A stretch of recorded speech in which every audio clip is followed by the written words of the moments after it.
Springfield's Talk 1041. Hey, good Thursday, everyone. My name is Nick Reed. Gonna be a great day. Tomorrow's Friday, kicking off the weekend. From Scramblers. Of course, we're there for breakfast. They're always open for lunch as well.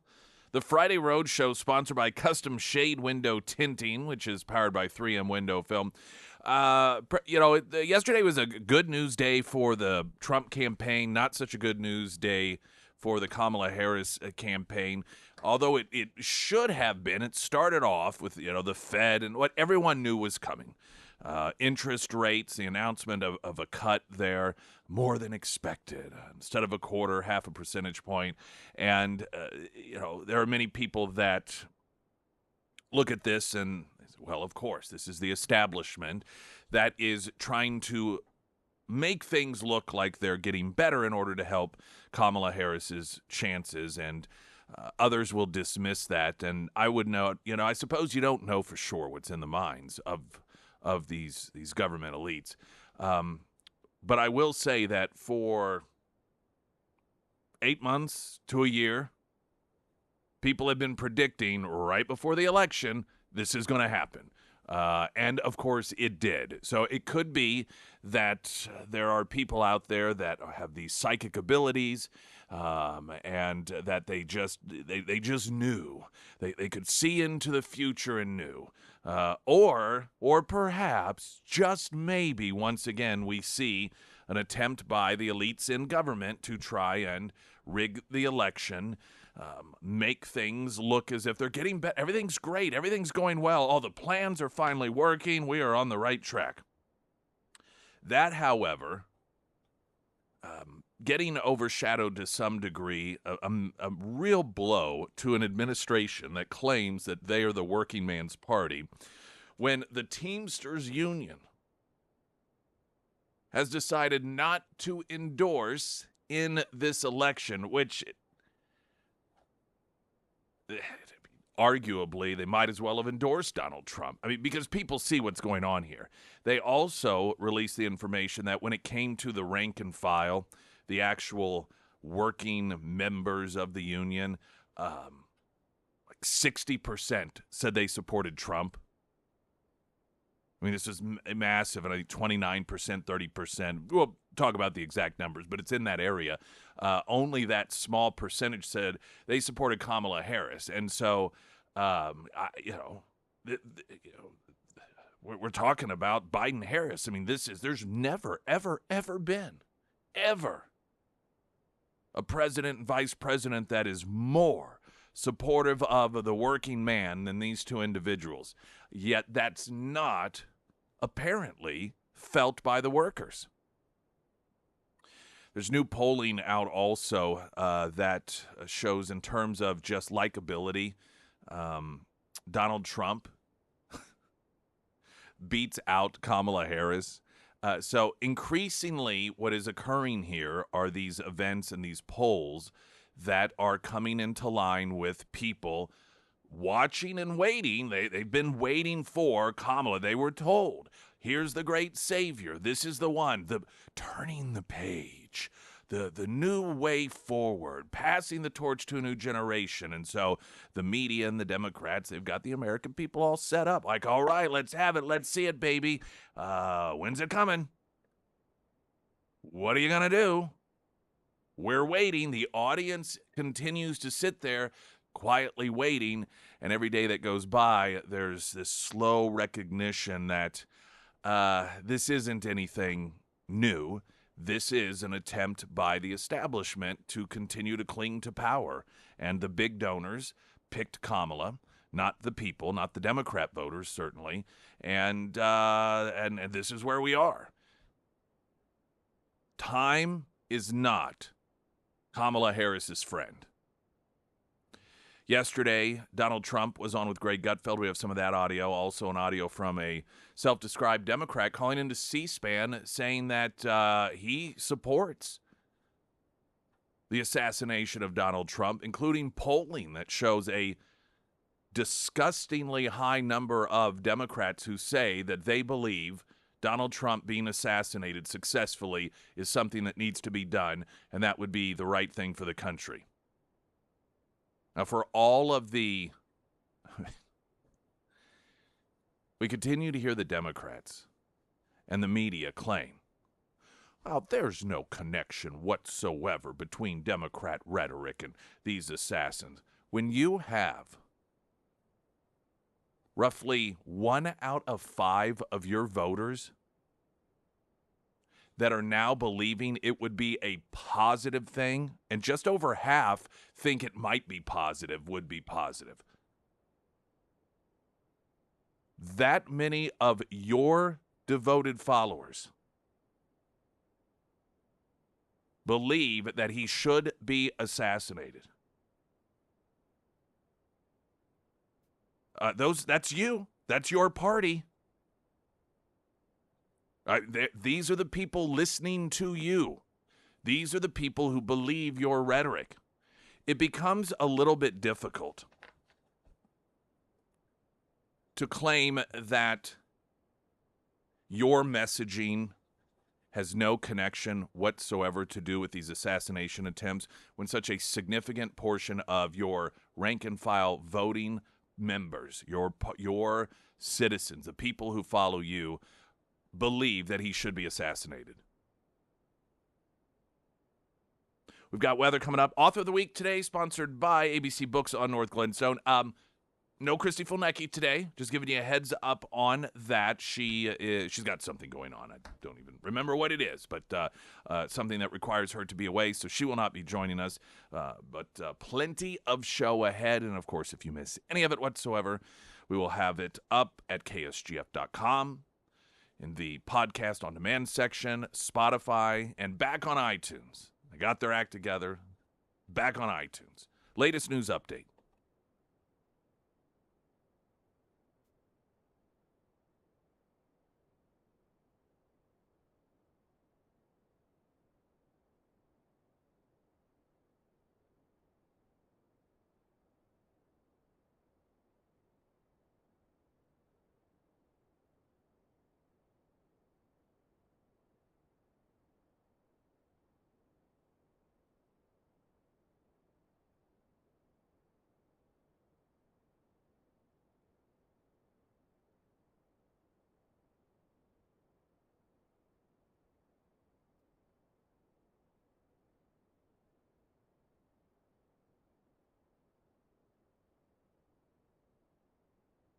The first alert forecast from Color 10, Fox 49 meteorologist Tom Schmidt, sponsored by Wolfpack Cleaners, your residential and commercial cleaning professionals. Today we'll see sunny skies with a high near, well, I don't know what the high is going to be because I wrote 9, and I don't think that's right.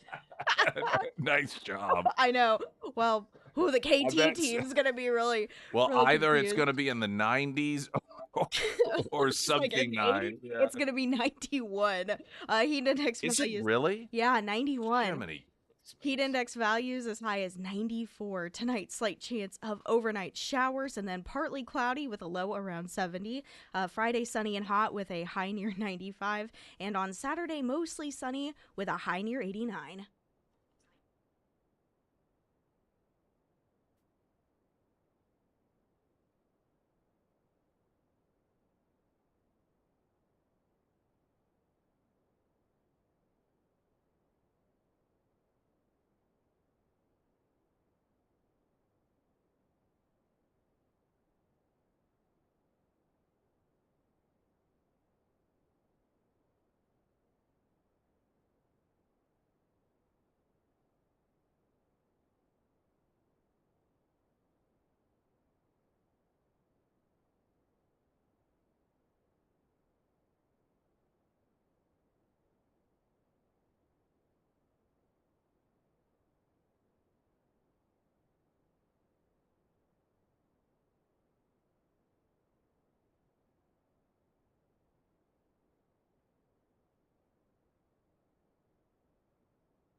Bradford Light, Pineapple Life coach. Some of you who have attended any of the Springfield Cardinal games at Hammons Field this season may have partaken in these beverages from Kansas Territory Brewing Company out of Washington, Kansas, as they make their way into the Springfield market. Billboards are up, and they are working on getting into shelves by way of Show Me Beverage here in the Springfield area. So if you see that pop up and you like to try new beers crafted by people who love beer, you might want to grab some and give it a go. You can find out more information at their website, kansasterritorybrewingco.com. Yesterday, President Donald Trump on with Greg Gutfeld, Fox News. Now, Gutfeld is one of the members of the Five, which airs 4 p.m. Central Time on Fox News. It's, for me, really the only news programming I can stand to watch. And if you've not ever watched it before, it's a panel. And Greg Gutfeld is one of the individuals. There's always some relatively lefty individual on the panel. Then you've got Dana Perino, who is traditionally there. She's sort of the more analytical one of the group. Then you've got Janine Pirro, this tough as nails judge, sees things from a law and order perspective. Also, Jesse Waters, and then Greg Gutfeld. Greg Gutfeld's the libertarian guy. Greg Gutfeld, out of all of them, is the one I think that's most. He's almost sort of Joe Rogan-ish, not necessarily in beliefs, but just a guy that looks at the whatever the particular situation is, and this makes sense. This doesn't make sense. Here's what I think. There's no political bias that persuades him.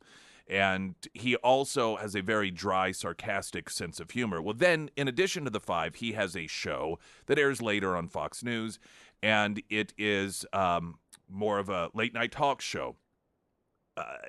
He has his own guests, some that are somewhat regular, but there's rotating guests as well.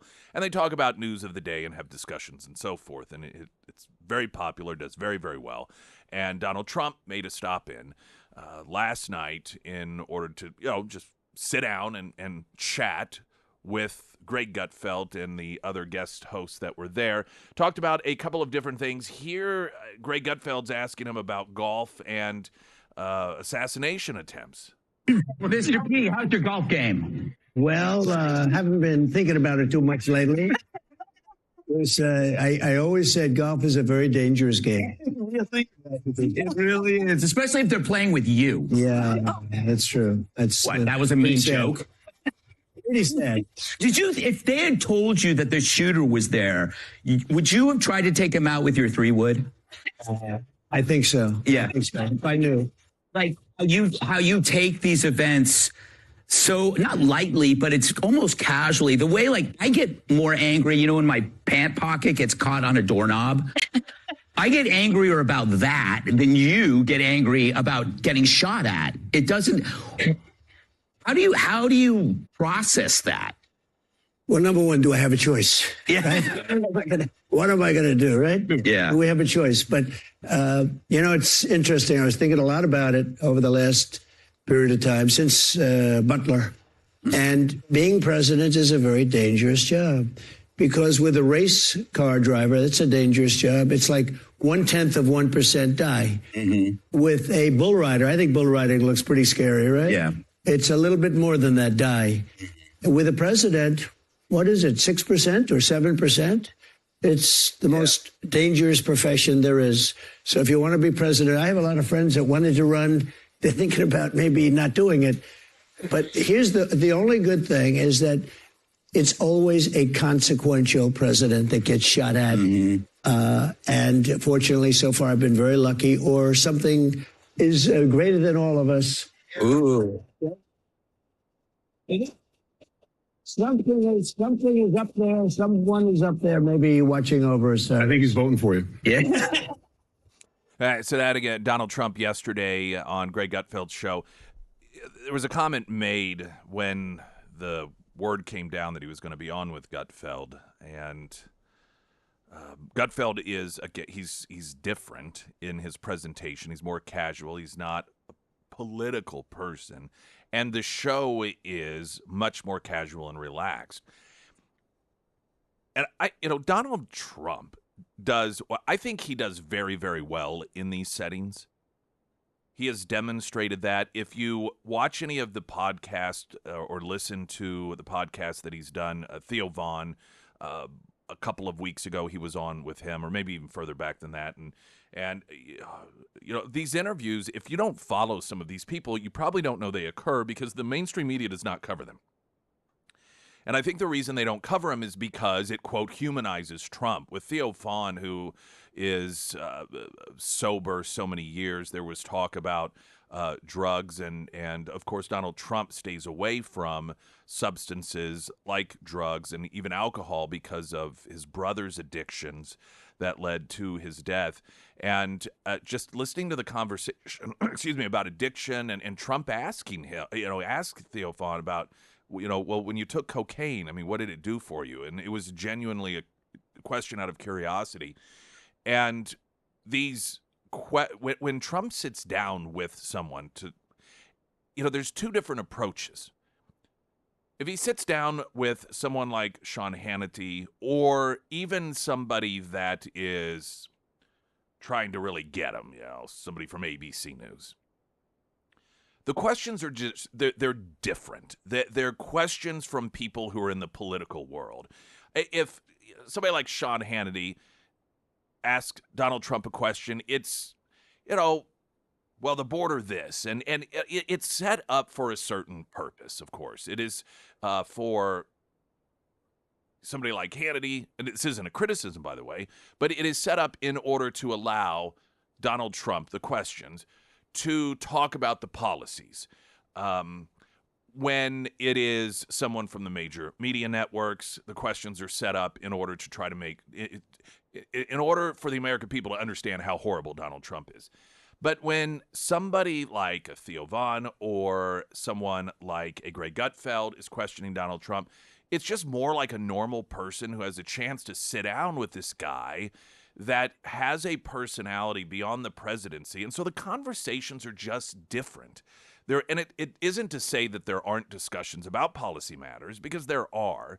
But the people who are asking the questions, they're less like activists, they're less like journalists, they're less like talk show hosts, and they're more like normal people who have an opportunity to sit and ask questions of Donald Trump. And so oftentimes you get some, Greg Gutfeld, joking about the assassination attempt and golfing, and because that's his personality. That's the sort of thing that you will never, ever get in a traditional interview. And so in turn, you get a response from Donald Trump that you normally would not get.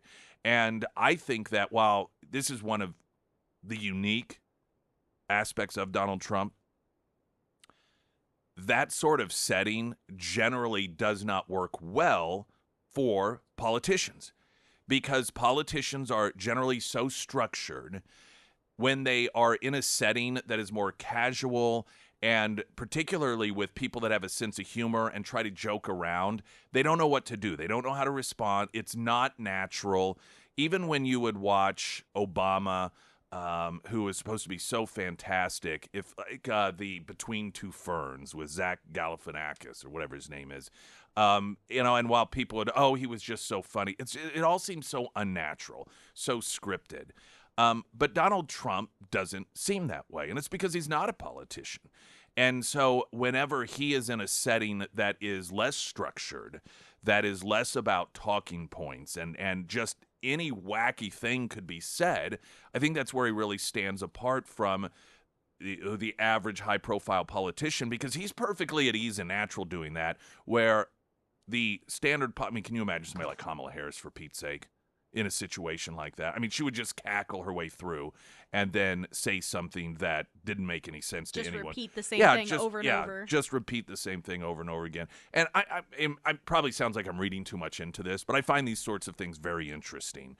And I just, there's something, even in, like, when Trump answers a question, if he's a guest on a national talk show, television or radio, ask about the border or about the economy, and he gets sort of that worked up thing going, where he's just going. In interviews with non-journalistic approaches, that's just not there. It's more like he is sitting in your living room or at the restaurant, or you're just hanging out with people having casual conversations. And I just think that people like that. It's very relatable, and it just seems very natural and authentic. That authenticity really shows through. There's one other bit of audio that I thought it's a really funny story. And he's talking about how, in his telling of it, I guess it was during, I don't know, some riots or something. And Tim Walz is governor. And there were a lot of people outside the governor's mansion with American flags out there. They're protesting something, some pro-America stuff. And he claims that Tim Walz called him, asking him to send out some sort of message because he was scared. And the story is I think it's a funny story. So we'll play that coming up next from Trump's visit on Gutfeld. Incidentally, we do also have audio from him. He did that arena in New York City yesterday as well. Thousands and thousands of people. I mean, he just filled it up completely. And so we've got that also coming up. Pyramid Roofing Company talk a text line 447 KSGF. I'm Nick Reed.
Bluey's Big Play, Juanita K. Hammonds Hall. If you don't have kids or grandkids, you may not know Bluey, but if you do, there's a very good chance you do. Bluey live on stage. When you register at KSGF.com, you can win some tickets to see that. Of course, get details as well. That is coming up October 1st, Juanita K. Bluey's Big Play, KSGF.com. Coming up, we've got the audio. I think it's a really funny story. The story, it's a combination of just the way Trump tells this story and the story about Tim Walz placing a phone call to him a few years ago. He relayed the story last night on Greg Gutfeld's show. Springfield's Talk 1041. I'm Nick Reed.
Springfield's Talk 1041, your first alert forecast from Color 10, Fox 49 meteorologist Tom Schmidt, sponsored by St. Clair the Ozarks Home Improvements. Today we'll see sunny skies with a high near 91. Tonight, slight chance of overnight showers and then partly cloudy with a low around 70. For your Friday, sunny and hot with a high near 95. And on Saturday, mostly sunny with a high near 89.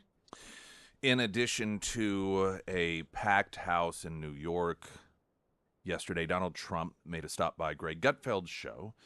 Played some audio from it earlier in which he talked about the assassination attempt, and which Greg Gutfeld, he was talking about how calm and collected Trump seems, just even talking about it, while noting that Gutfeld himself gets more angry than Trump appears to about assassinations than when his pocket gets caught on a doorknob. Has that ever happened to you? Yes. What is it about that? I don't know. Maybe it's not infuriating to others, but I've gotten so mad when that happens. I think it's just because it's so stupid. And it's, and you know what? You know the other thing? I think that it's when your arms are full because you are like trying to hold the door open with your hip. Yep. And that's when it will slide into your pocket. Because otherwise, if your arms aren't full, you're using your hand. So that's probably not going to be the case. So that's probably why it's so frustrating, because you're already trying to maneuver something around. And, man, that's happened to me sometimes. And it's infuriating when that happens. Trump on Gutfeld's show told a story about a call that he got a few years ago from Tim Walz as he was governor of Minnesota. Walz is a strange dude. Oh, he's strange. He is strange. Him and I are the same age. How does he look so much younger? No, he's a strange guy. Strange. He called up years ago. I was in the White House, and he said, my house is being surrounded by people with American flags. I said, is that a good thing or a bad thing? He said, I think they're going to attack me. This was during the riots and everything else. They were MAGA people. They like the American flag, all right? And they also had Trump. And I said, how do you know? There were about 15,000. He said, could you put out a word like that? I'm your friend. I don't even know him, but that's the only time I ever spoke to him. And if you look back long ago, tweets before truth, tweets long ago, I put out a statement. He's a good man, the governor. He's on our side. I didn't know him, but I didn't want him to get hurt.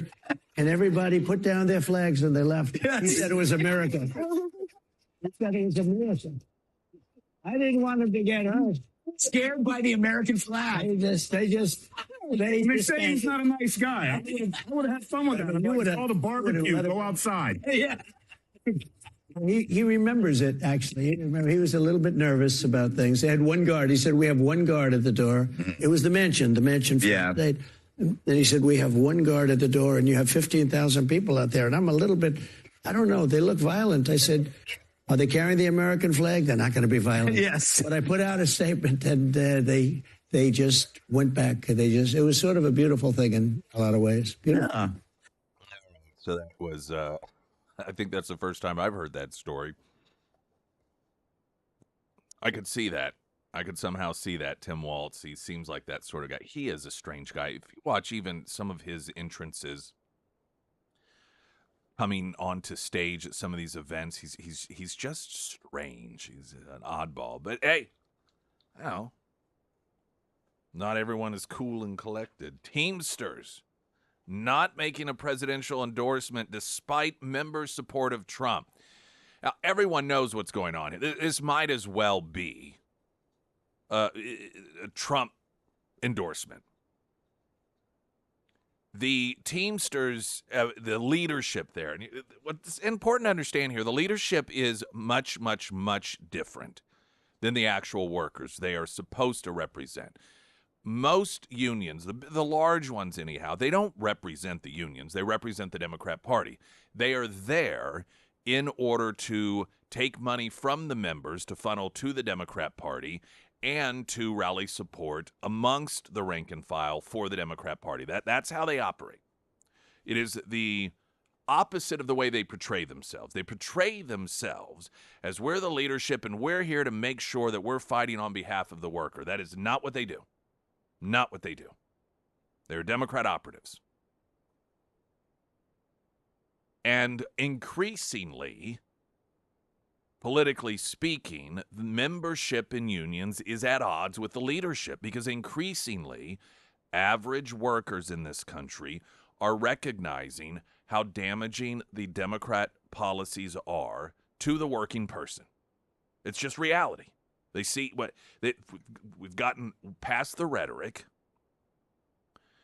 and they recognize the reality of what's going on, particularly a lot of the Green New Deal stuff. And they hear Democrats talking about putting their industries just out, completely destroying them. And they know what that means. And I think that there used to be this false sense of security that, well, they won't actually do it. But they are beginning to see it. They see that it is happening and that Democrats are becoming more and more radical, and they recognize the reality of it. And you hear this with interviews, people, workers, that particularly when it comes to vehicles and this push, this big pro-China EV push that the administration has been pushing during the administration and recognizing what it's going to do to the industry and so forth. And so they're realizing the reality of what's going on. And there was a vote amongst the rank and file, and the union members favored Trump 59.6% over Kamala Harris 34%. That was union members that voted via online, the internet. There was also a phone survey that the Teamsters did, and the numbers were about the same, 58 to 31. So 2-1. Now, the union leadership could have come out and thrown their endorsement to Kamala Harris anyhow, but chose not to do that. And they at the same time they released the information regarding their membership. So it's clear that the leadership of the unions between a bit of a rock and a hard place here, because the membership is so overwhelmingly, as workers, blue-collar workers in this country, pro-Trump. And the leadership, of course, is supposed to be working on behalf of the Democrat Party, and it's just the support for Trump is too overwhelming for them to throw an endorsement that way. And so this is why they announced, well, we're just stepping out of this one. And in terms of the impact and what it means, they might as well have endorsed Trump, because it's everyone understands what's going on here. There has been some desperation.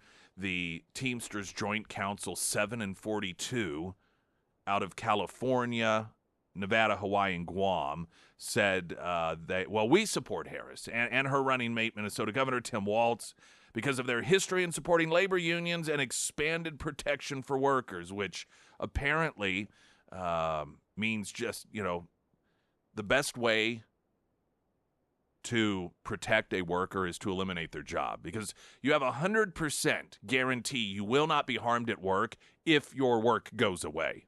So that is today's version of expanded protection for workers, is that Democrats will just eliminate your job, and so that way they can guarantee that you're 100% protected from any workplace accidents occurring.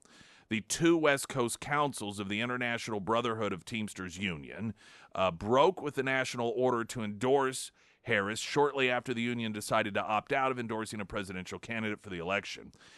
Now, what should be noted here is in this breakaway is the leadership in California. This is not the rank and file. This isn't the 300,000 union members that the Teamsters Joint Council 7 and 42 represent. And we know this because, at least according to the reports that have come out, they're not saying, hey, our membership voted, and overwhelmingly they are voting for Kamala Harris, and so that's why we're breaking away, and we're going to support Kamala Harris. They don't say that. They're like, we represent 300,000, and so as a union, we are throwing our endorsement on behalf of our 300,000 people behind Kamala Harris. And I suspect the reason, could be wrong, But the reason that we're not seeing what the voting members are saying for those two joint councils, 7 and 42, is because they say what the rest of the national members, of which they're included, are saying, and that is that they don't want Kamala Harris to be president of the United States. So the West Coast Teamsters throwing their endorsement behind Kamala Harris is a demonstration of the difference between, generally speaking, union leadership versus members. Because if you are genuinely supposed to be representing your union, your members, your workers, then when they voted and overwhelmingly said, we support Donald Trump, then you would throw that endorsement to Donald Trump. I'm not sure that there is any display that is greater evidence that the union leadership is not representing the workers than when you have the workers say, here's who we want to endorse, and then the union doesn't do it. And in some instances, go the opposite way. Springfield's Talk 104.1, I'm Nick Reed.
Hey, you got RV needs? Wilder RV. You don't have RV needs because you don't have an RV?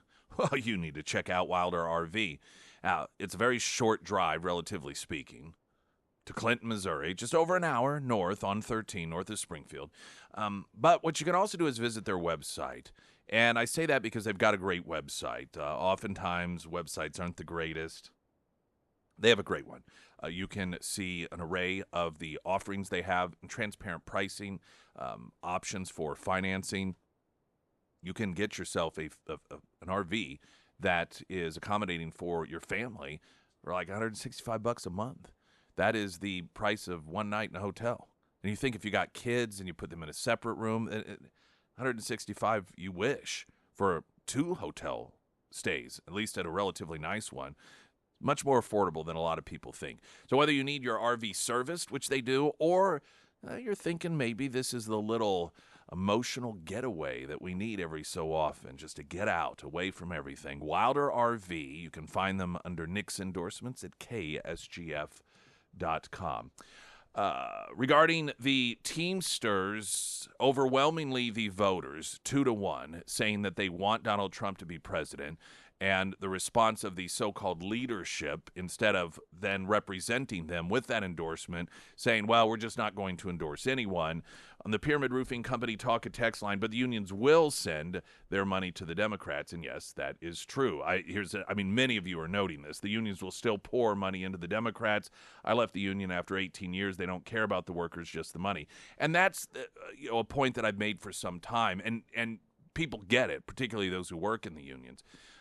They don't represent you for the most, particularly when it comes to the political realm of things. Now, that isn't to say that there aren't some unions that don't really necessarily involve themselves in politics. I can't attest to knowing what every single union in the entire country is doing when it comes to politics. But when it comes to these larger ones, that their job is not to represent the workers.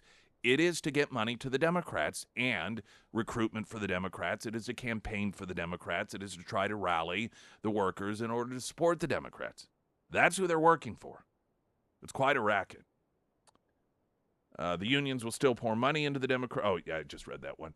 All right, here is Karine Jean-Pierre being asked about the non-endorsement for Kamala Harris. And on Teamsters, I know you can't talk about the endorsement specifically, but the union also put out its internal polling that showed that there was a pretty wide margin of rank and file membership that supported former President Donald Trump. To what extent is that a referendum on the work of this administration? Look, I'm not going to speak to their poll. I'm not going to speak to the rank and file. Look, it is.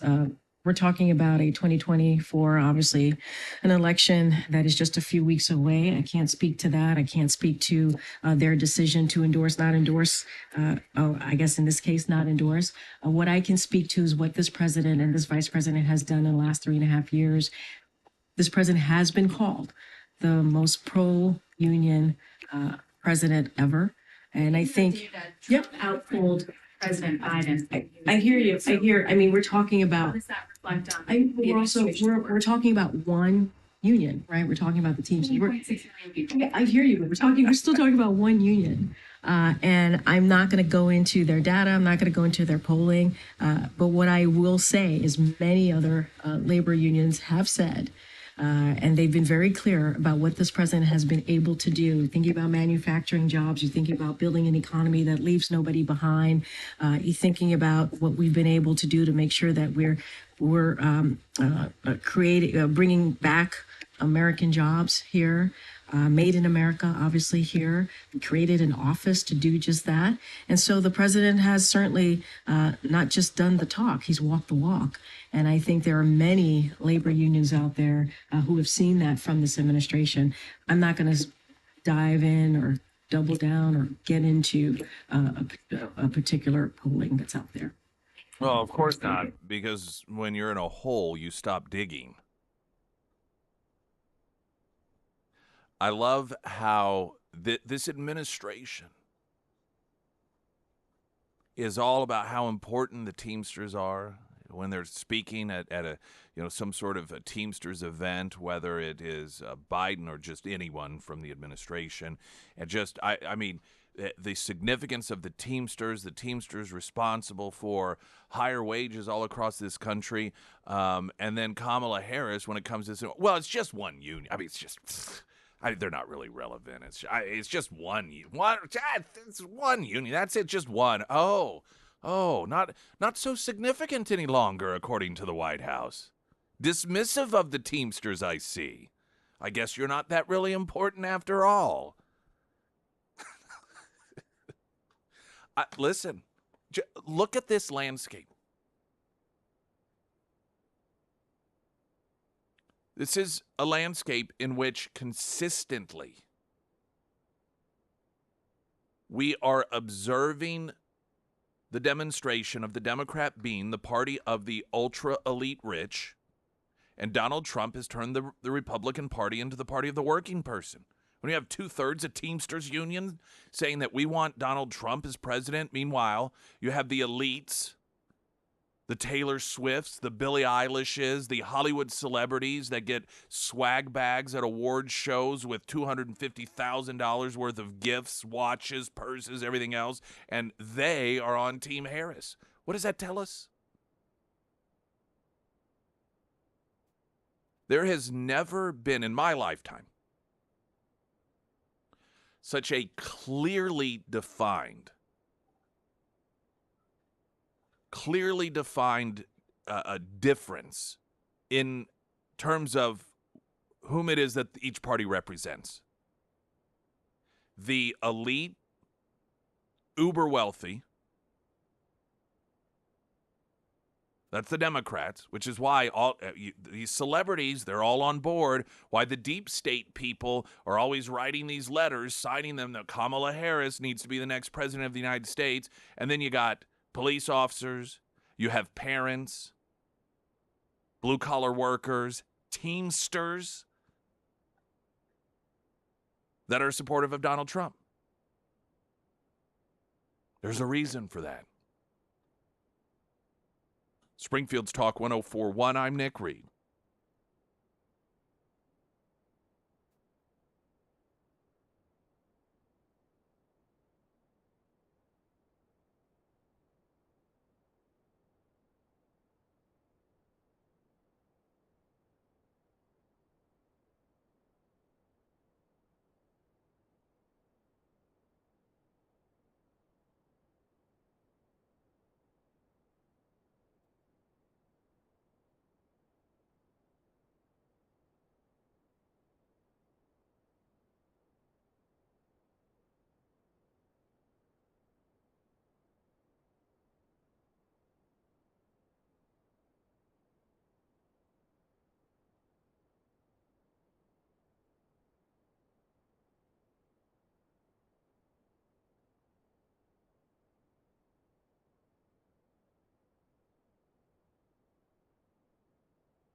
That's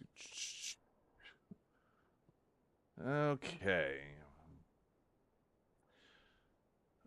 Gallup poll reveals who's more popular, and it's not good news for Kamala Harris. It's Donald Trump. This is Gallup. Poll showed for Trump, 46% had a favorable view compared to 53% unfavorable, which is an increase of 5 points in favorability and down 2 points in unfavorability. Harris, on the other hand, is at 44% favorable, which is 2 points less than Trump, and 54% unfavorable, which is a point higher than Trump. So not only is Trump have a more favorable,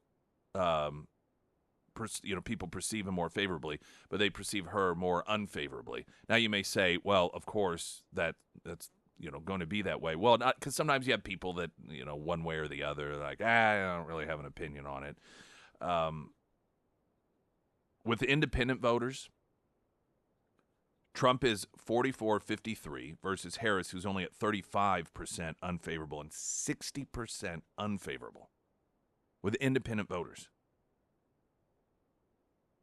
So when it comes to favorability among independent voters, Trump is 9 points ahead of her. When it comes to unfavorability, she's 7 points over Donald Trump with independent voters. Independent voters, for those of you who have maybe since Trump began paying attention to what's going on, I know there's a tremendous segment of the population that didn't pay attention until Trump ran for president. Then they began paying attention. Prior to him, the media portrayed independent voters as being the most important thing in the world, and that's because they tilted towards Democrats. But you don't hear that so much anymore, do you? Sort of interesting. News in 60 seconds. I'm Nick Reed.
Springfield's Talk 1041.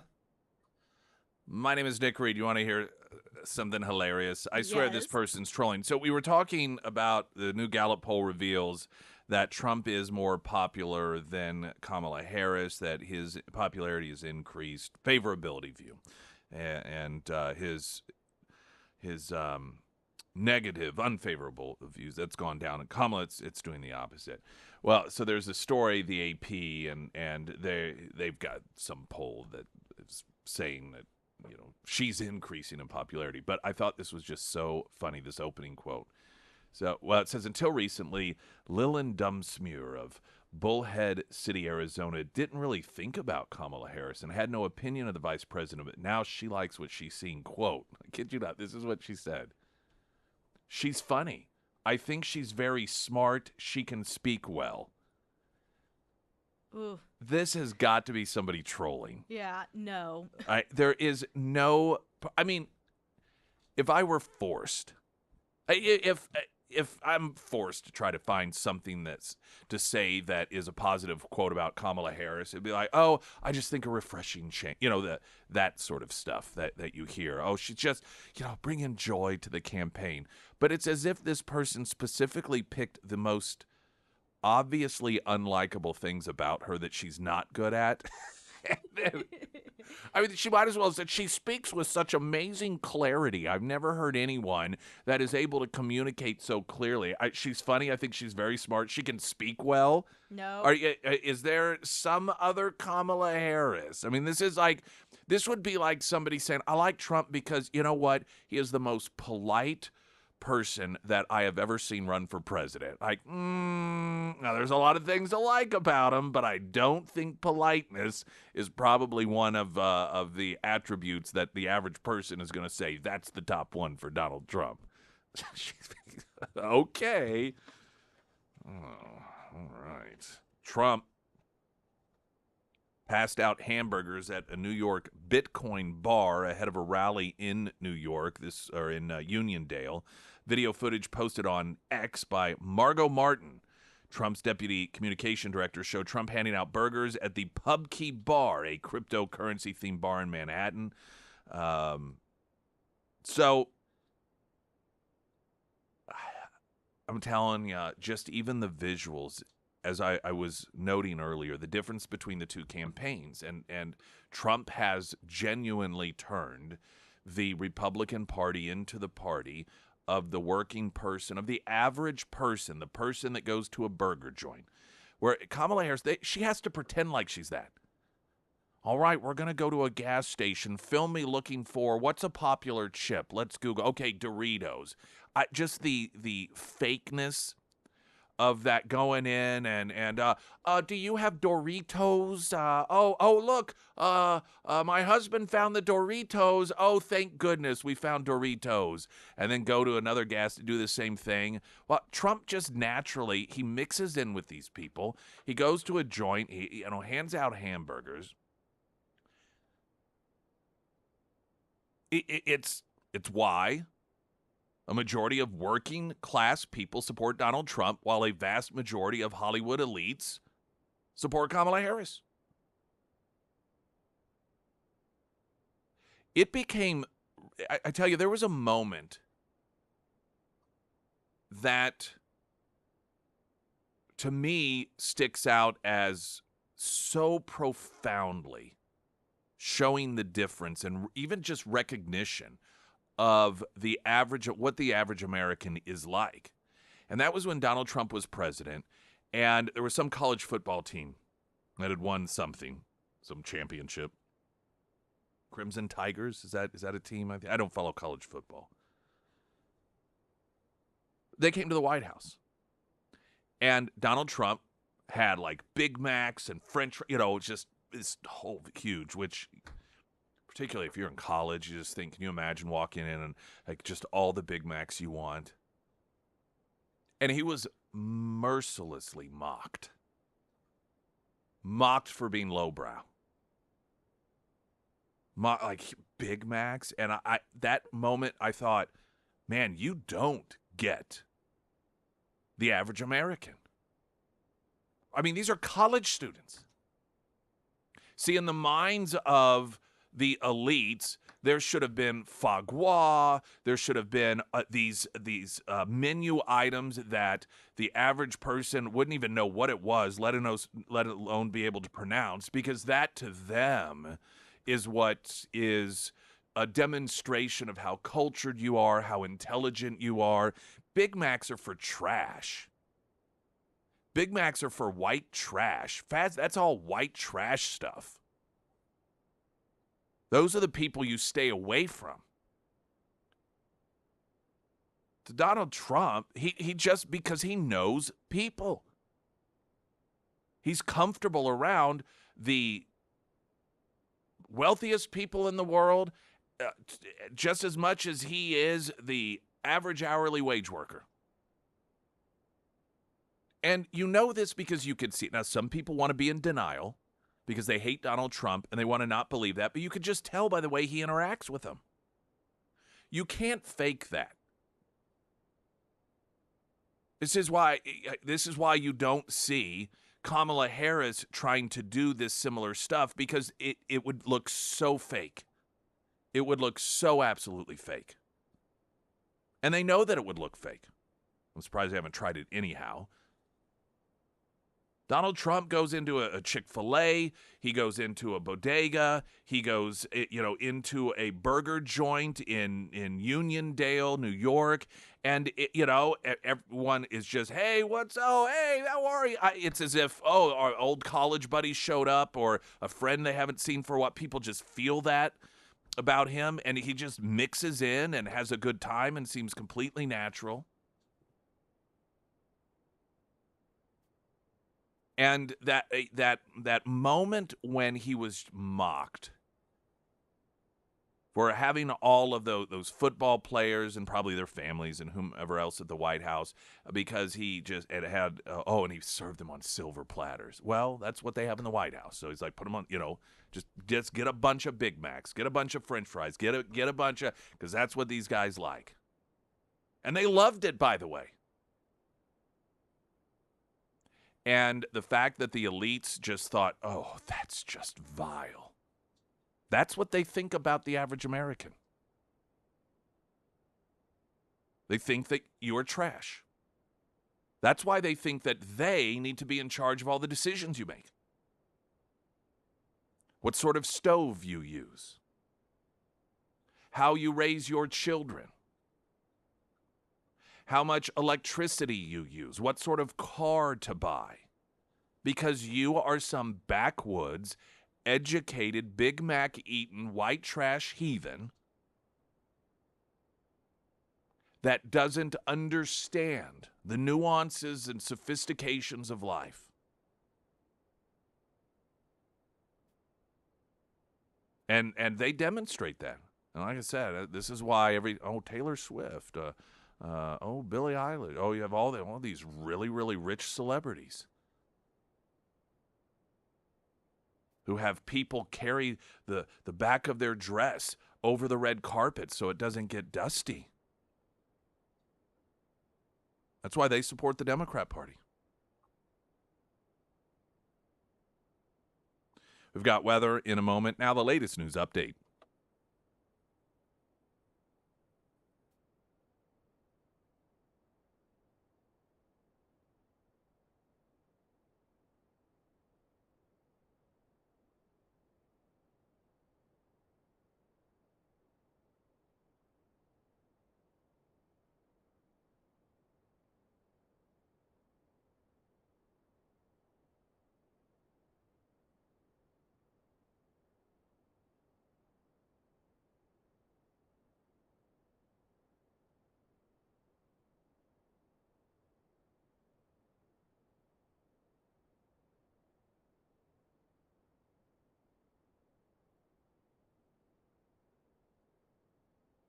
And the first alert forecast from Color 10, Fox 49 meteorologist Tom Schmidt, sponsored by Wolfpack Cleaners, your residential and commercial cleaning professionals. Today we'll see sunny skies with a high near 91. Tonight we do have a slight chance for overnight showers, but mostly partly sunny or partly cloudy with a low around 70. Friday sunny and hot with a high near 95, and on Saturday mostly sunny with a high near 89.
I was noting the difference between Trump and what he's made the Republican Party in terms of working class average people, and how Democrats increasingly don't even know what a normal person is. And I was referencing that this was such a stark recognition when Trump was in the White House, and there was a college football team that came. They had won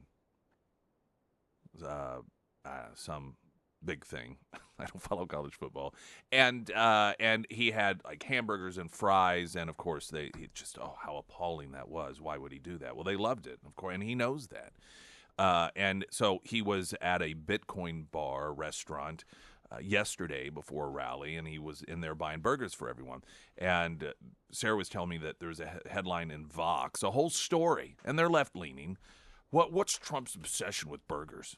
Only one either. Oh, are there other? Yeah, that's all it was. My point. And I did just a simple Google search because I was trying to find that article to post on our social. You know, that's kind of a nice feel-good story. I finally found it, but it was not through Google. Oh, well, of course. I know. It's so infuriating. You know, you try to look up something, you use specific words, and then you get all of these, like, what is his obsession? Why does he eat so much fast food? Yeah. And so, number one, it's not like he brought those hamburgers with him. They were on the menu. Right. And they're an easy thing to purchase. They're an easy thing in mass to buy for people. But this is when you are talking about the elites, see, they don't eat even like normal people do. The only time that the elites probably even would think about having a hamburger is if it was some $80 hamburger that was made for and it didn't have a bun, and it wasn't actually even served like a hamburger, and you used a knife and a fork, and so it's like beyond them to comprehend. Why would Donald Trump? What's this obsession with hamburgers? That's what normal people eat. That's what normal people like: hamburgers. Normal people like pizza. Normal people like hot dogs. They like, and it's not to say that they don't like other things as well, but it just shows how that the left is so out of touch with normal people that they don't even know what normal people like. Trump, he is very, very wealthy and doesn't live life like the average person like you and I. But he understands, he knows enough about them in order to know what they like. But that's how indifferent the left is to what matters to the average person. They don't even get it. Like, oh, I don't understand this hamburger thing. Well, this doesn't surprise me. Just, a few other stories in this category. Police officers tailgate at Trump rally. So you have 2/3 of Teamster members voting for Donald Trump in terms of how they're throwing their support. You have police officers tailgating at a Trump rally. Then on the left, you have the Taylor Swifts, you have the Hollywood elites, and then you have this story.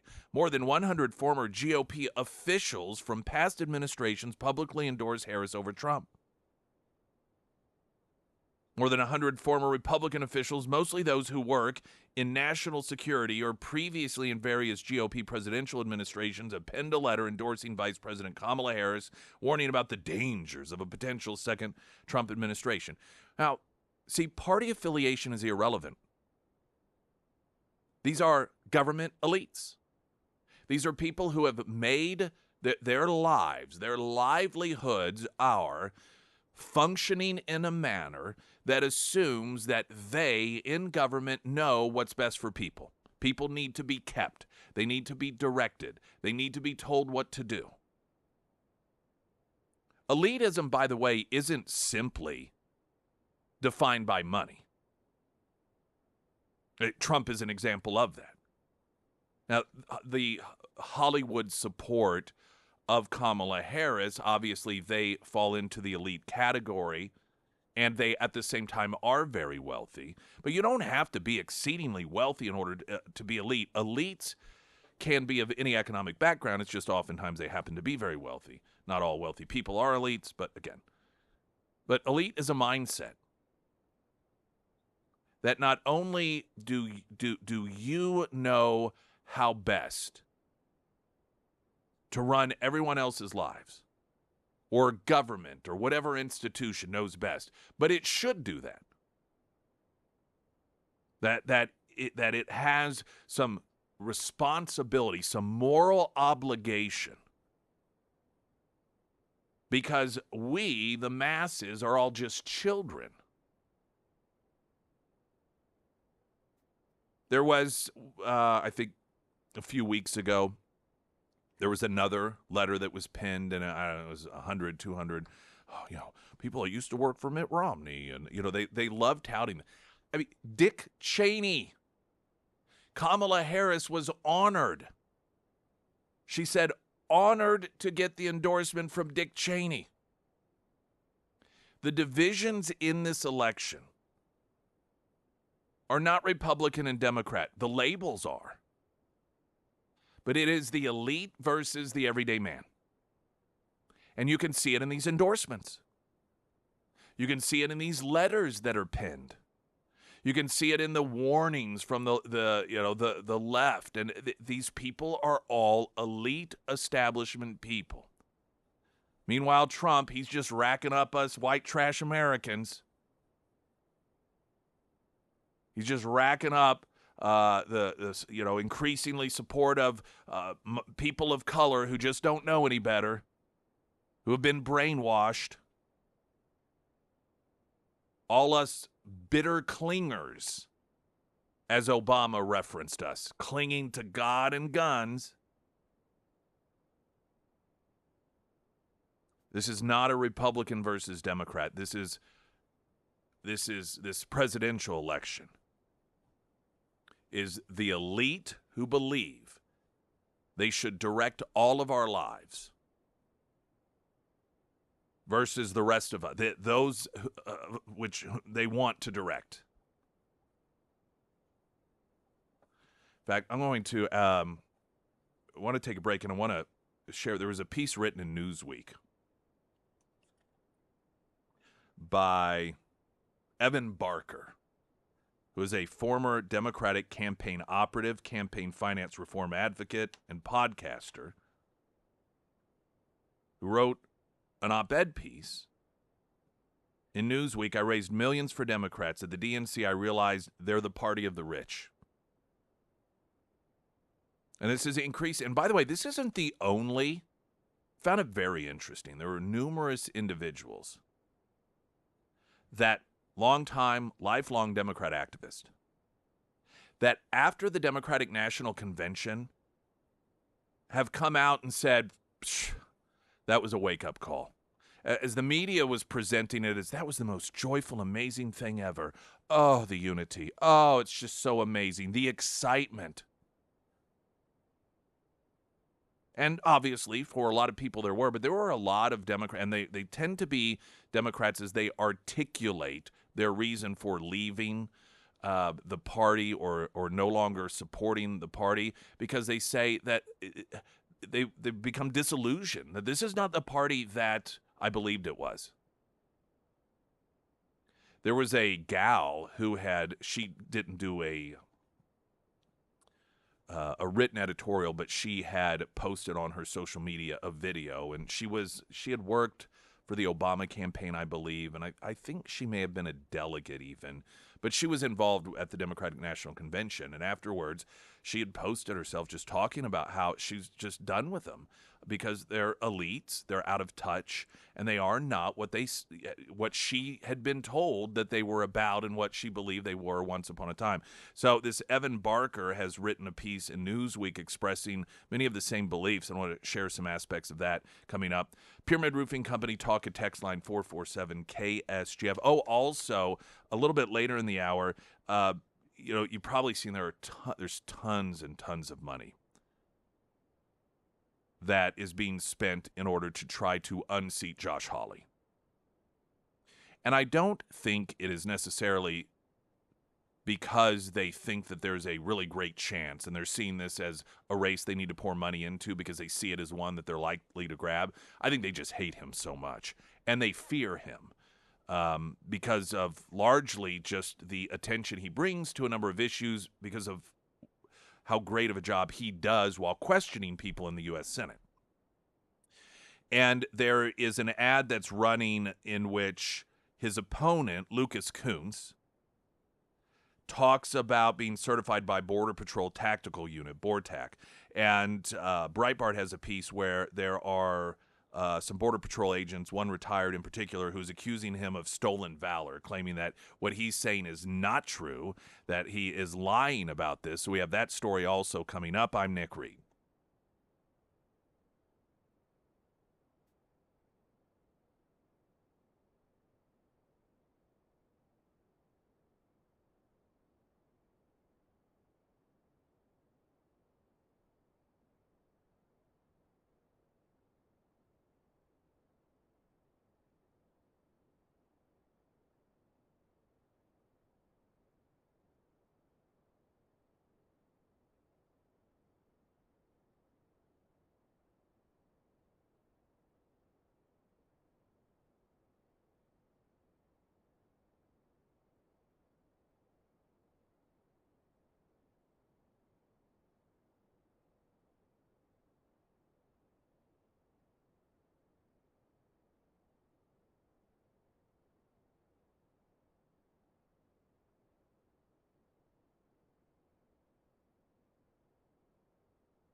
Got a traffic update. A number of you noticed, and I knew this, it just slipped my mind with Trump passing out hamburgers yesterday and the left. Like, what is his deal with the hamburgers? We don't understand.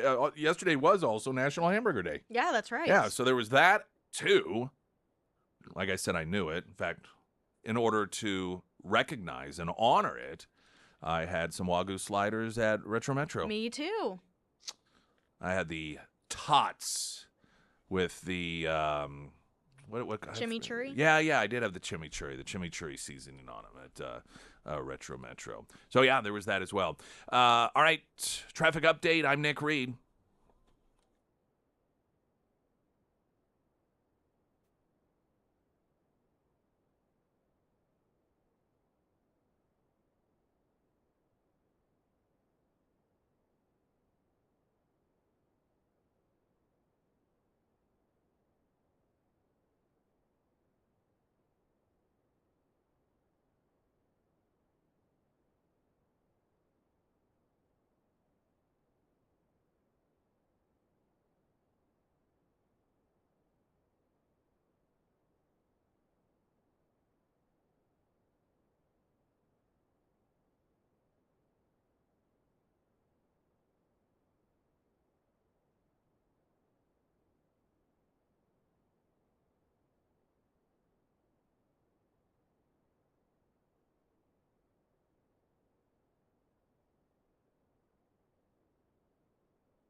Springfield's Talk 1041, your first alert forecast from Color 10 Fox 49 meteorologist Tom Schmidt, sponsored by St. Clair the Ozarks Home Improvements. Today we'll see sunny skies with a high near 91. Tonight we do have a slight chance of overnight showers and then partly cloudy with a low around 70. For your Friday, sunny and hot with a high near 95. And on Saturday, mostly sunny with a high near 89. Okay, all right. So I was reading some of these messages. I think I understand the one now that I was confused about. I had asked clarification on Pyramid Roofing Company. Talk and text line 447 KSGF. Oh, I said clarification. Made me think of James Clary and then his show on Saturday. And then that made me think of the show that you do with Dustin Atwood, A1 Custom Car Care.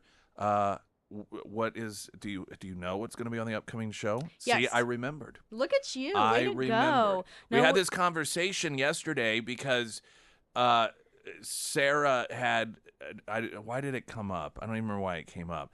But she was talking about how she leaves little Post-it notes with what they plan on talking about on Saturday for me so I can mention it. She goes, don't you remember us talking about this? I said, yeah, I remember that. I said, but I thought those Post-it notes were just notes you wrote to yourself, so I've been throwing them away.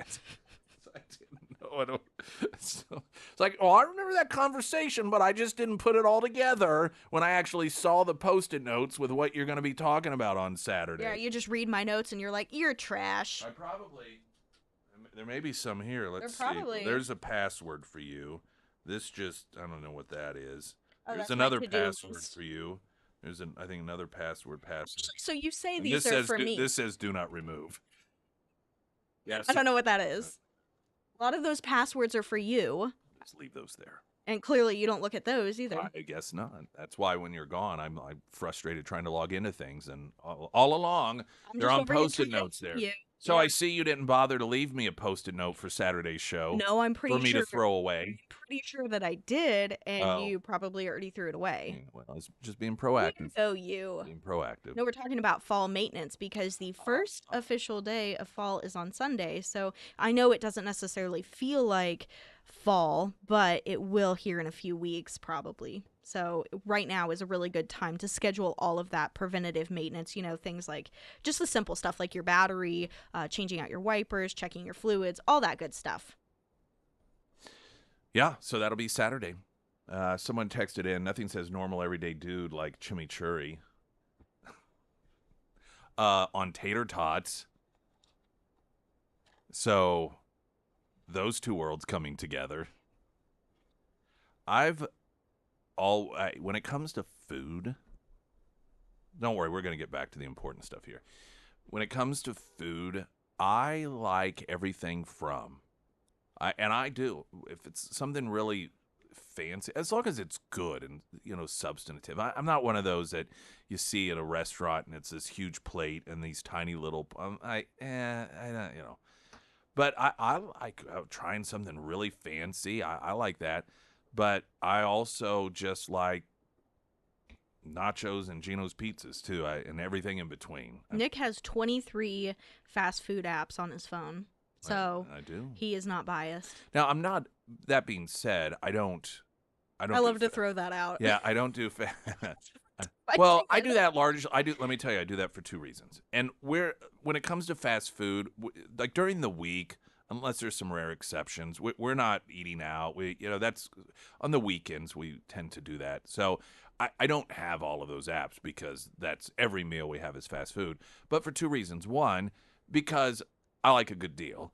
And a lot of them have really good deals. Like Sonic, for example, every drink you order on the app is half price all the time. And, and then some you can earn free this and that. Some aren't that great, but others are. But also, if it's a Saturday and everyone in the house decides, oh, well, we want this, then, and generally speaking, there's always customization. And I used to hate going to get the food on a Saturday night or Saturday afternoon or Sunday, whenever, when it was like, I want this. Oh, but will you ask them to make it a wrap? And then will you have them put this on instead of that and make the chicken crispy? And because I knew I just would inevitably mess it up. But with the apps, you can do that. So I just hand them the phone, like, order what you want. Then I pick it up, and if it's wrong, it's not on me. So that's the other big benefit of it as to why I have those apps. So there you have it, everyone. Okay, I wanted to share some of this piece as talking about the difference between the Democrat Party today, the Kamala Harris campaign, and the Trump campaign. And never has there been, in my lifetime, such a stark divide and difference in the party's representation. And for the Democrats, it is the uber wealthy and the establishment elites. Bipartisan. I mean, all the bipartisanship, every time these headlines tout, 100 Republicans signed a letter for Kamala Harris. These are longtime government people. I mean, Dick Cheney. I love all of these people in the media who consider Dick Cheney to be a war criminal, that were touting the fact that even Dick Cheney, and she's honored to receive that. Oh, okay. And the Taylor Swifts of the world and all that. And then, Donald Trump around construction workers, got Teamsters, 2/3 of them saying that they support Trump. You get police unions supporting him, it is such a stark difference. So Evan Barker has an opinion piece in Newsweek, and he writes, over the past 6 years, I've raised tens of millions of dollars for the Democrats. I've given thousands of hours of my mind, heart, and soul to get Democrats elected as a Democratic fundraising consultant for federal Senate and House candidates and left-leaning national organizations. But my work with Democrats started in high school when I was an alternate delegate for Hillary Clinton. Later, I interned on Barack Obama's campaign. Most recently, I volunteered at last month's Democratic National Convention in Chicago. Initially, I was thrilled to attend this rite of passage for every political operative. But once there, wandering amidst the glitz and glam, imbibing the gloss and schmaltz of it all, I couldn't escape a sinking feeling. I felt submersed in a hollow chamber whose mottos were brat summer and joy, totally out of touch with regular, everyday Americans and their pressing needs. Instead, the most elite people in the world chanted in unison that, quote, we're not going back. I found myself feeling disenchanted, lost, sad, and alone. As someone who has given her life to Democratic, I guess this is a female, Evan is a female, which, of course, whatever that means today. As someone who has given her life to Democratic politics, it was devastating, but if I'm being honest, it wasn't totally surprising. I grew up a long ways from that glitz and glamour and ostentatious wealth I'd become accustomed to seeing in and around Democratic politics. I'm from the heartland near Kansas City. My family floated between working, poor, and middle class. My parents were divorced. Neither has a college degree. And in this case, with many American families far from the Acela corridor, my mom's yearly income determined if I would live in a house, apartment, or mobile home, if I would attend decent schools or the worst in town. On top of that, I was born with a rare genetic lung disease that made me chronically ill my whole life. As a child, I experienced firsthand health insurance denials, putting intense pressure on my family's finances. My family background is messy. But there was one constant. Many of my family members are proud construction workers and lifelong union members. I grew up believing that the Democrats were our party. Fast forward to today, and many of those same family members are no longer Democrats. They feel the party has changed. It's left them behind. At the DNC, I couldn't help but think about my family. Every time the elites chanted, we're not going back, what I heard was, we're not going back to the party your union family members used to vote for. Looking back now, I realize that my dissatisfaction grew slowly, bubbling just beneath the surface for a long time. In 2017, I started raising money for campaigns, working fancy fundraisers hosted by wealthy financiers, billionaire heiresses, and corporate CEOs, many of whom gave to Democrats and Republicans equally. I led candidates through hours a day of soullessly dialing up rich people and begging them for money. Not only do candidates spend most of their time talking to the rich, But the only path to get to elected office is to be rich or to know lots of rich people. Here's the thing about donors. They have niche policy issues that they care about, issues that seldom reflect the needs of people back home. Democrats love to decry money in politics when it comes to the Koch brothers or Elon Musk, but the billionaires who support Democrats are given a total pass and have a huge influence over policy. I'll insert here, that's why Kamala Harris is the candidate. The donors picked her. At first, I naively thought that it was the system that was broken, but now I realize it isn't broken. It's doing what it was designed to do, which is to keep working class people from true representation. That is the point, a feature, not a bug. Of course, this occurs in the Republican Party too, but Democrats are bigger hypocrites about it. These realizations pushed me from moderate Democrat to progressive candidates who rejected corporate PAC money, embraced a higher minimum wage, endorsed universal health care, and criticized the party's corporate wing. But when you're working with progressives, you get a front row seat to how the establishment beats and batters candidates out of step with the party line. So my progressives lost a lot. And it was always the same old tired playbook of dark money from super PACs pouring in or major Democratic arms like the DCCC and DSCC putting their thumb on the scale, endorsing the anointed candidate early instead of letting the people choose. This is how they blocked Bernie. And again, I would note, this is how they overthrew the election of Joe Biden. But even the progressives are part of the problem now. They were once focused on policies that improved people's lives, promising to be unbought and uncompromisable. But after the summer of 2020, that rhetoric all but faded away. They've become compromised by the social justice language and divisive identity politics that now dominates the entire Democratic ecosystem. Perhaps the most shocking of all is how the Democrats have embraced Bush-era foreign policy to become the party of war. Instead of rebuilding the working class communities that have been hit hardest by their neoliberal trade policies, they've spent $175 billion funding the war in Ukraine.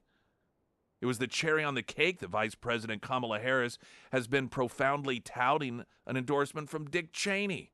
Dick Cheney. Here's the sad truth. The Democratic Party has lost its way entirely. They mostly speak to the college-educated, urban, and affluent in their language.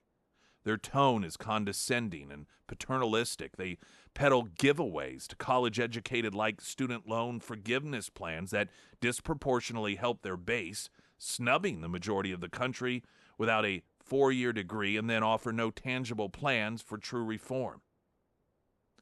I moved to San Francisco from Kansas City a few years ago, and the attitudes I have since encountered have further cemented my beliefs. I've literally had people laugh in my face as they called my home state dumb effing stan. When I went to the DNC last month, I was truly hoping to be re-inspired, to feel the same love for the party I felt as a teenager. When I pounded the pavement for Barack Obama, I can still recall the immense joy I felt after he won, running in the street with hundreds of people to dance to Thriller. But instead of giving me back that feeling, the DNC was where it finally hit me. It's impossible to unsee what I've seen. I can only go forward. I'm not going back. That's Evan Barker, former Democratic campaign operative, campaign finance reform advocate, and podcaster.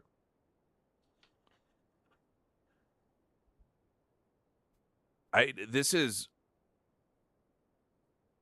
one longtime Democrat, one perspective, though, as I mentioned earlier, there were a number of individuals who, after performing their duties at the DNC, were so disillusioned about what they saw up close, up front, that they made postings, some of them video, about how they don't know where they belong anymore because it's not the Democrat Party, because it is the party of the elites and the rich, the billionaires. And while this can be dismissed as, oh, well, it's just some whiny Democrats that probably didn't get some position that they were looking for. Just look at who the people are supporting. Double-digit leads, working class people, average working class people, Trump double-digit leads over Kamala Harris. Rich Hollywood elites stand in line to tell you and me that we need to support their candidate Kamala Harris. While 2/3 of Teamster unions, double-digit leads with average working class people, police unions, average people are behind Donald Trump. And by the way, to the point that Evan Barker makes here, that this isn't just a Democrat problem; it's a Republican problem as well. This is why this isn't an election about Republican versus Democrat, not the presidential election. Trump doesn't have to beg for those dollars. Trump isn't the candidate because of billionaire donors like Kamala Harris is. And Kamala Harris isn't simply the billionaire donor candidate because that's, who she raised money from, and that's who, through a hard-fought election, she got the nomination, and so now they're supporting her. It's because she was handpicked by them. This is what Biden's campaign people said, that it was over. The elections they knew were going to be overturned when the billionaires dried up the money and then said, we're going to put it behind Kamala. That's our pick.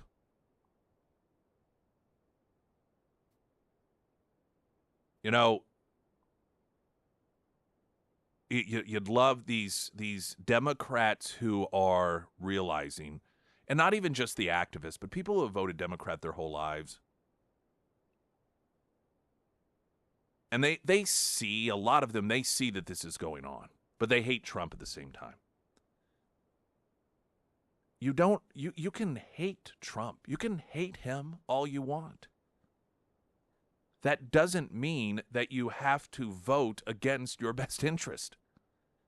That doesn't mean that you have to continue to support a party of the elite.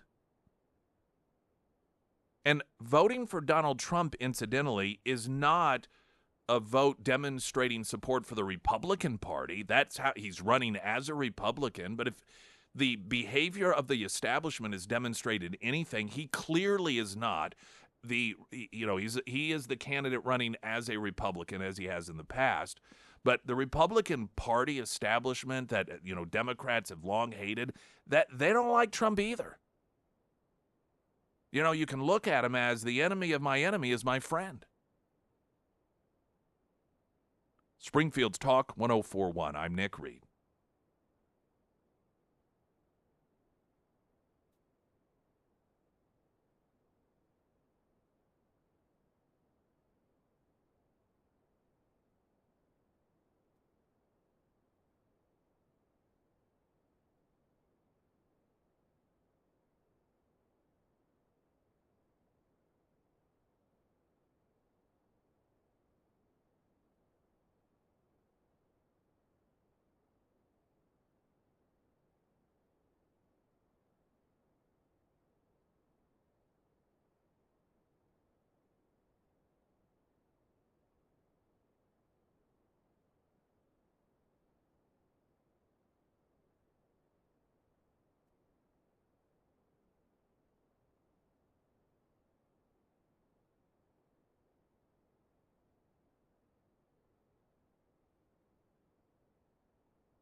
We're going to have to jump over to traffic here quickly yet again. I wanted to get through that entire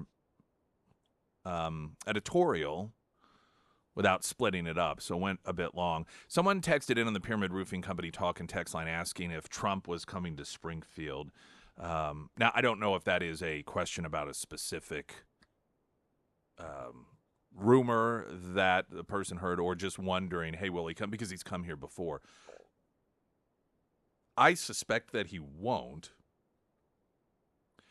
The only way that and of course, Trump is Trump, so you never know. If for some reason it looked like Josh Hawley was going to be in trouble, or if it looked like, Kehoe was going to be in trouble and needed that help, then I suspect that he might. I don't think that is going to be the case. There aren't any indications that that is going to be the case. And Missouri is a state that he has in the pocket. And so he is going to be spending his time in states that are swing states, or like he was in New York yesterday. And I think that I just think that that is a smart move. Now, he obviously does have to spend time in Pennsylvania, in Wisconsin, in Michigan, in some of those states. But when he makes these stops and fills arenas in New York, it does two things.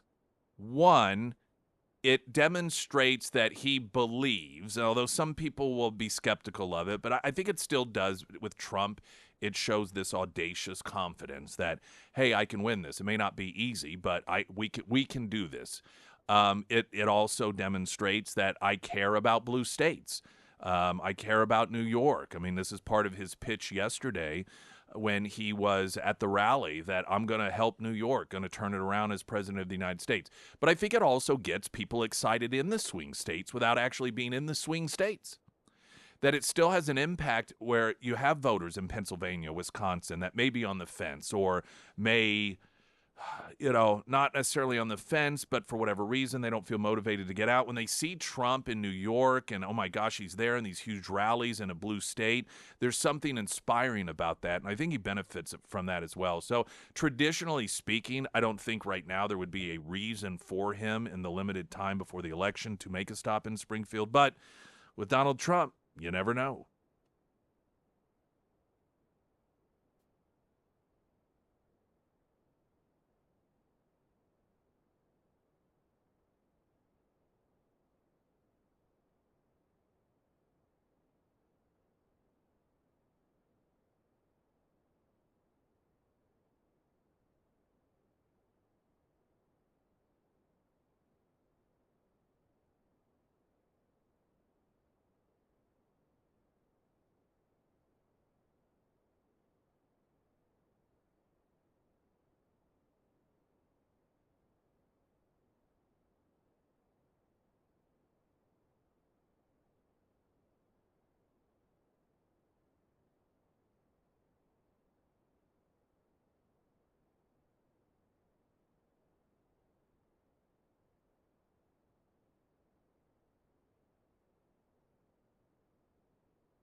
We have Author of the Week coming up in the next hour, sponsored by ABC Books on North Glenstone.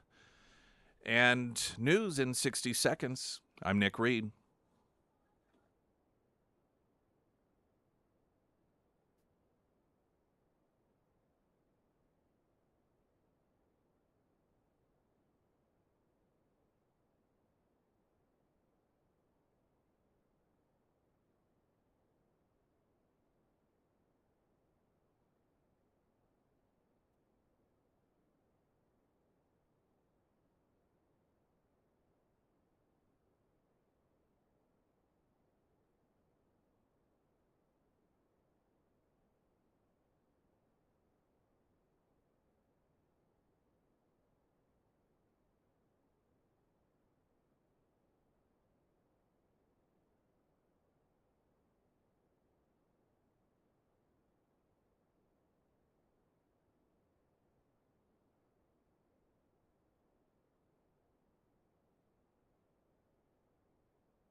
There's this story about Iran and how they had hacked in to steal Trump stuff and pass it along to the Biden campaign. This is information according to the FBI. And I've read a couple articles that note that the Biden campaign didn't respond back. But what I haven't seen yet is, did the FBI find out about this because the Biden campaign told them?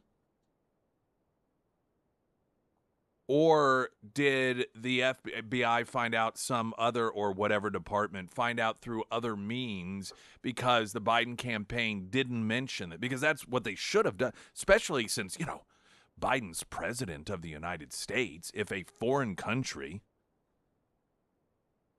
hacks into the campaign database, whatever it is, of the political opponent that they also want to assassinate, forget the fact that you're running against him as president of the United States. They should have immediately been the ones that told the Department of Justice, Homeland Security, whichever division. And maybe they did, but I just find that in the articles so far, I've read through 3 or 4 articles, and they all have pretty much the same information about this, that while a couple of the articles mention that, well, they didn't communicate back with Iran or anything, I don't know that I've seen any that said, oh, and that's how the FBI learned of this illegal activity was because the Biden campaign immediately turned that information over. That's just an interesting tidbit of information that I think is very relevant. Retired border, we do have Author of the Week coming up here in just a couple of moments. Sponsored by ABC Books on North Glenstone. Wanted to share first a Breitbart exclusive. Retired Border Patrol agents on Wednesday accused Democrat U.S. Senate candidate from Missouri, Lucas Coons, of stolen valor after he claimed to have been certified by the Border Patrol Tactical Unit, a certification that he could not have received. Kuntz released an ad in August in which he claimed that he, quote, trained with the Border Patrol at our southern border and is, quote, certified by the Border Patrol Tactical Unit. However, retired Border Patrol agents have disputed his claim. They've said that there's no way he could have been certified by BORTAC. BORTAC is an elite unit comprising less than 1% of the Border Patrol that engages in high-risk incidents requiring specialized skills and tactics. BORTAC is headquartered in El Paso, Texas, with active teams stationed nationwide. One retired Border Patrol agent told Breitbart News in an interview that there's a lengthy process to become BORTAC certified that includes being a Border Patrol agent, which Kuntz never was. A Border Patrol agent has to be selected through an intense application process just to attend BORTAC selection. And a Border Patrol agent has to endure a vigorous selection course to earn the BORTAC certification. The Border Patrol agent said that at best, Border Patrol units would give military servicemen minimal training that included small team tactics. The retired agent said that he or she has been pretty diligent answering queries about retired Border Patrol agents' resumes to confirm if they were BORTAC members, noting he or she has a roster of everybody who has graduated from the program. Imposters range from military members to podcasters fraudulently claiming the certification. The retired agent said that Kuntz, quote, was not a member of BORTAC, end quote. A second retired border agent said, no, we, the Border Patrol, does not certify people per se in border enforcement. The second agent said there's no way in a short deployment or a short detail to the border or even a joint training session with BORTAC who I ever look at that and then say that that person is now a border security expert. That's just silly. Kuntz's campaign manager told Breitbart News in a comment the following. While in the Marines, Lucas was attached to the first, it goes through, everything that he did in the military and so forth. But the relevant portion, they said Lucas has never claimed that he was BORTAC. He stated the fact that as a Marine, he trained with Border Patrol agents and was certified by the Border Patrol Tactical Unit as evidenced by this certificate from his office military personnel file. You should give those agents you mentioned this full context before your story goes live. The first retired Border Patrol agent said Kuntz's claim to be a BORTAC member amounts to stolen valor. The retired agent said, "We take it personally, just like Don Shipley does when he exposes SEAL imposters." He or she added, "When they're trying to do it for a personal or public gain, they will be exposed." The retired agent adding, a simple imposter claim like this steals the value of the hard men assigned to BORTAC teams and is fast-tracked to destroy credibility. The Border Patrol agents in the area that I still keep in contact with saw it, and they were offended, said a second retired agent. A source familiar with the proceedings said that leadership in BORTAC headquarters has asked CBP's Office of Chief Counsel to give Kuntz a cease and desist order. Quote, "That's how bad they believe it is," the second retired Border Patrol agent said. The second agent questioned why National Democrats embellish their border record when there is clear evidence to the contrary, saying, "Why are they trying to mislead America? What's the agenda? Why not? How about just tell the truth? And then we'll let the chips fall where they may." The agent continuing, "The fact of the matter is that when you're talking about Waltz, when you're talking about Harris, the fact of the matter is neither one of them has supported border security. Neither one of them has supported law enforcement. And it looks to me like now they're trying to sing a different tune to win over some votes. But if America digs into it, we have the track record that just facts and evidence. Do you really think they're going to completely change just because they get elected?" So you've got some back and forth between Border Patrol agents and the Kuntz campaign. It will be interesting to see whether or not a cease and desist letter, which has been encouraged, is sent to the Kuntz campaign. We got Author of the Week coming up. Also, the latest weather. It's going to be a hot one. First, the news.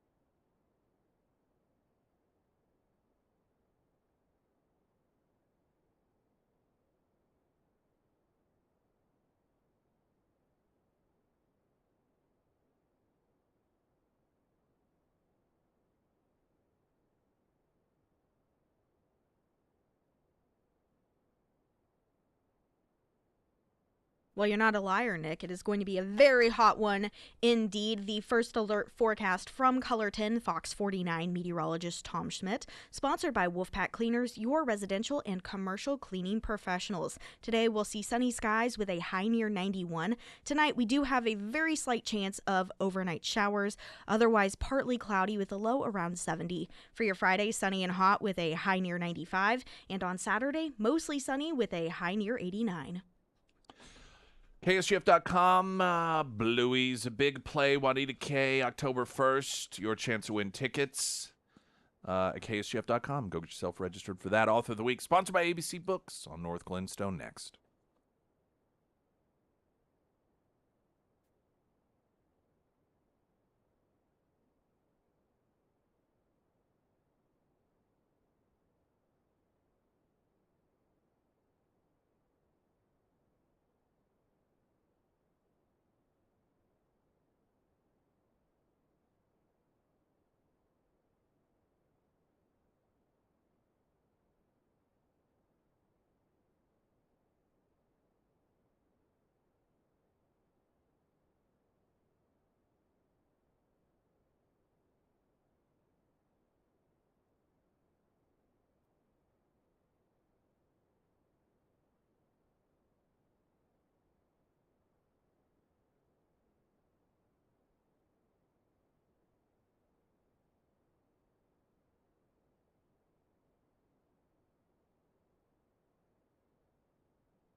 I'm Nick Reed. It's Thursday, which means it is Author of the Week, sponsored by ABC Books on North Glenstone, just south of Kearney. Our author, Matt Purple, the book Decline from the Top, Snapshots from America's Crisis and Glimmers of Hope. The latter part of that, of course, is always nice to get a little hope thrown in there. Matt Purple, editor, journalist, written for Spectator, American Conservative, National Review, Washington Examiner, many other magazines and newspapers. And I thank you for being with us. And I can't help but wonder if you and I aren't in the ballpark around the same age, because you kind of referenced us 30 years ago, just how much better things were then. 90s for me, I graduated 95, and so you have I do a lot of memories from that period of time, those formative years, and I remember thinking back then we had some serious problems, but when I look at what's occurring today, I think, man, what a glorious time it was. What made you use the 90s as sort of a reference point? So it started in a very personal place. And by the way, thank you so much for having me on the show. It started in a personal place. The personal is often political. And for me, I grew up in the 90s. I was the quintessential 90s kid. I was born in 1987. So that spanned my childhood roughly. And I grew up with this just sense that I was incredibly fortunate to be living in the United States of America, the most prosperous nation in the history of the world. All the problems seemed to have been solved. The Berlin Wall came down before I was even conscious. So it was just a really great time to be alive and to grow up. And there was a very persistent sense of optimism back then. People really believed in the future. If you were a techno pessimist, or if you were worried about Wall Street or something like that, those views didn't get a lot of airtime because they just weren't really in the currency back then. There was this innate patriotism that a lot of us grew up with. And what interests me is not so much that that's been lost somewhat or diminished. It's that we've come to a place where it's the complete opposite, where polls find people are so pessimistic about the future. For young people, millennials and Gen Z, they say the American dream doesn't even exist for them. There's something like 40% of people say we may cease to be a democracy, that our days as a democracy might be over. So there's this very dark sense of gloom that overhangs the American psyche right now. And for me, that's a real sense of whiplash, right? It's the opposite of what I grew up with. And I became really curious about how we got from point A to point B. Well, how did we get here? That's a very good question. And the answer is we can't quite know. There's no single force that we can blame, or I think single narrative quite yet, because the story isn't over yet. We're still writing it. We don't know quite where we're going to end up or what's going to happen. I think there's a lot of individual factors that have conspired to get us to this place. And what the book tries to do is, rather than tell a history or tell a single story, to take a kind of amused look. It's a collection of essays, and take a kind of amused look at these different factors that have got us here. And I think one of those factors is that everybody in the 90s was very excited about technology and the internet and the communications revolution. And that kind of went sour on us, right? It's not that the internet is some kind of unqualified evil thing, but it is that there's a real downside to it, the vitriol and the dehumanization and the fact that we spend so much time on there instead of in our actual communities. There's the sense of isolation that I think has taken hold in a lot of places in America, especially after the COVID lockdowns. We went into lockdown. We had no real sense of the impact it was going to have on our communities, on the businesses that were going to be closed down, the way it was going to retard the educations of our kids, and the impact that was going to have on them. And then also there's the fact that our politics has just really suffered, I think, from both of these forces, and really it's gone into almost like campy 1980s parody movie style. There's just so much that's wrong with our politics right now. There's way too much power in the executive branch. And there's a lot of stuff in between. One of the chapters asks, why haven't we been back to the moon in so many decades? Why have we given up on the space program? That was once a hallmark of American greatness. What happened to that? What happened to that?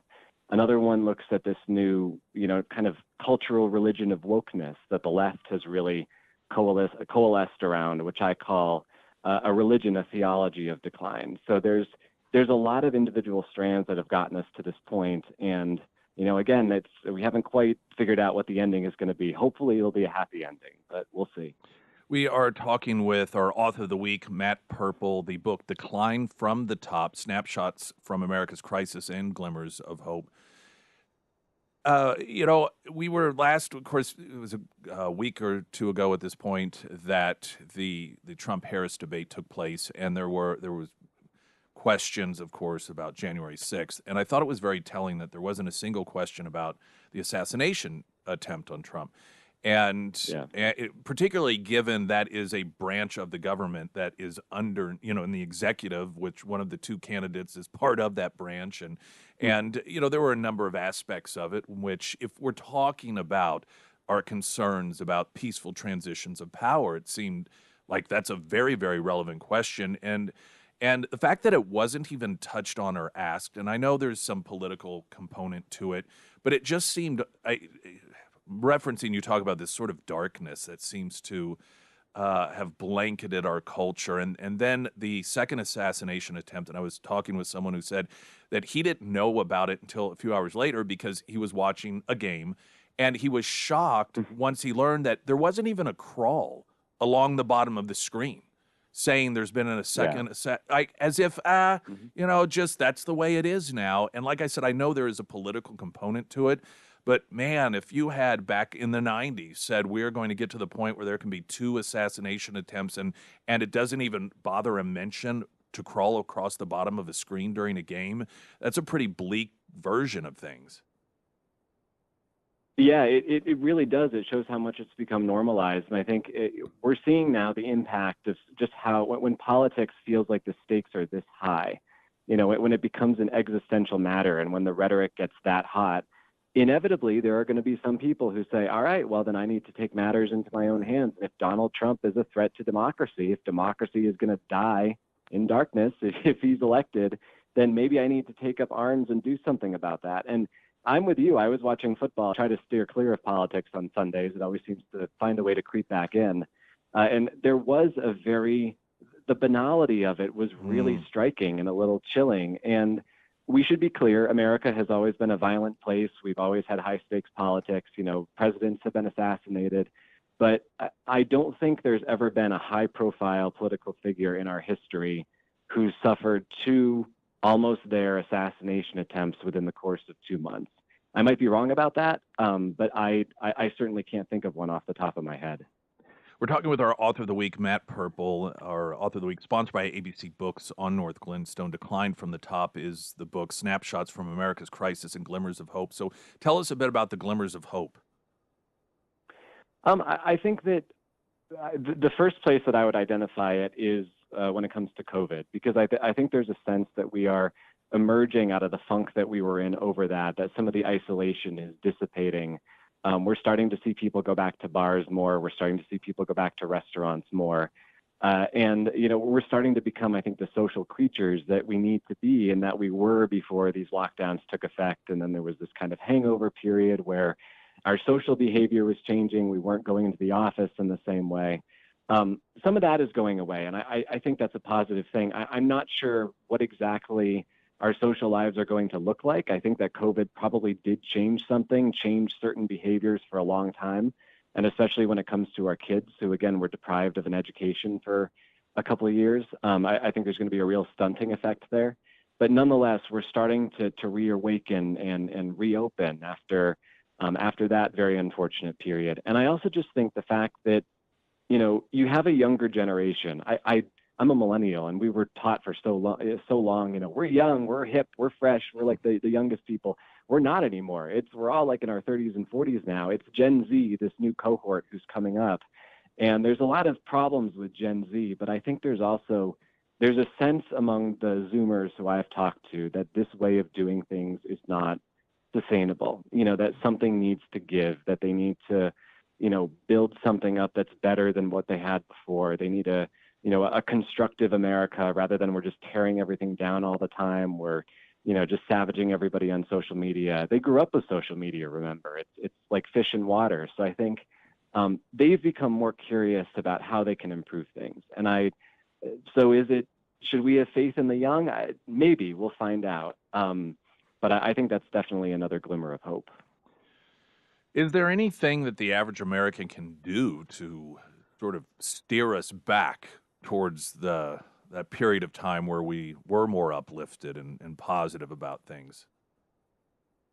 I think that it's very easy to despair for your country when it feels disconnected from you. Mm. And so if politics for you is this just battle between these two giant figures, Donald Trump and Kamala Harris, and of course that does matter. I mean, the presidential election is vitally important this year. But there's also, again, it can feel like a kind of vicarious thing. I think there's a lot people can do just by disconnecting from that for a while and going out in their communities and finding out about the little things that need to be done that aren't necessarily sexy, that aren't necessarily going to lead the news. But, there's people not just in places like Springfield, Ohio, who need help and need attention. There's also people right next door. There's people right down the street. I think that, rediscovering the more localist way that we used to live. And, back when you knew your neighbors better, back before your attention was kind of diverted upward, I think there can be real hope there. It's not to say it's going to be that easy. It's certainly not. It's a lot more complicated than that. But I think that that's one thing that people can do is just to live in that more concrete, more, next door kind of world and try to do good, not just on social media and through national politics, but through local issues as well. Our author of the week, sponsored by ABC Books on North Glenstone, Matt Purple. Thank you so much. The book is Decline from the Top, Snapshots from America's Crisis and Glimmers of Hope. For Springfield's Talk 104.1, I'm Nick Reed.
Housing advice, selling your home, buying a home, hearing very conflicting messages right now, perhaps. People like, just wait till the election, or, well, you were going to wait interest rates. They came down a little bit, but they may come down more. You should wait until that, or maybe to buy a house. Interest rates, interest rates, interest rates. You may end up, ironically, costing yourself more or making it more difficult to buy or sell your home if you wait to make it easier. I don't know the answers to these questions, but the person who does is Emily Johnson, House Theory Realty. And the great news is you don't have to sign some sort of agreement to have her try and sell your home just to get the answers to these questions. She is there as a resource, and she does an incredible job. So if you have any questions about, should I buy now? Should I sell now? I don't know what I should do.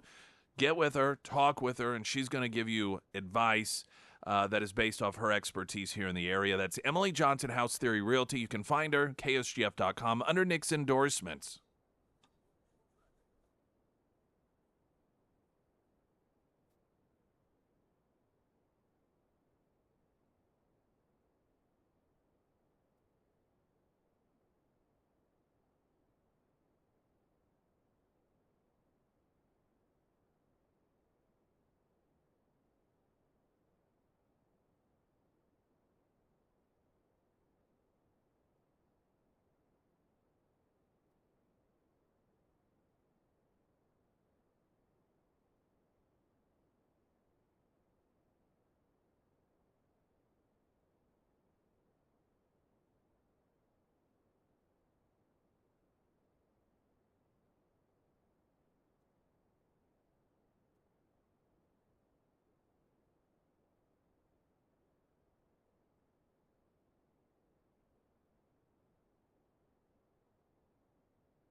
Springfield's Talk 1041, your first alert forecast from Color 10, Fox 49 meteorologist Tom Schmidt, sponsored by St. Clair the Ozarks Home Improvements. Today we'll see sunny skies with a high near 91. Tonight we do have a very slight chance of overnight showers, but then it'll be partly cloudy with a low around 70. For your Friday, sunny and hot with a high near 95, and on Saturday, mostly sunny with a high near 89.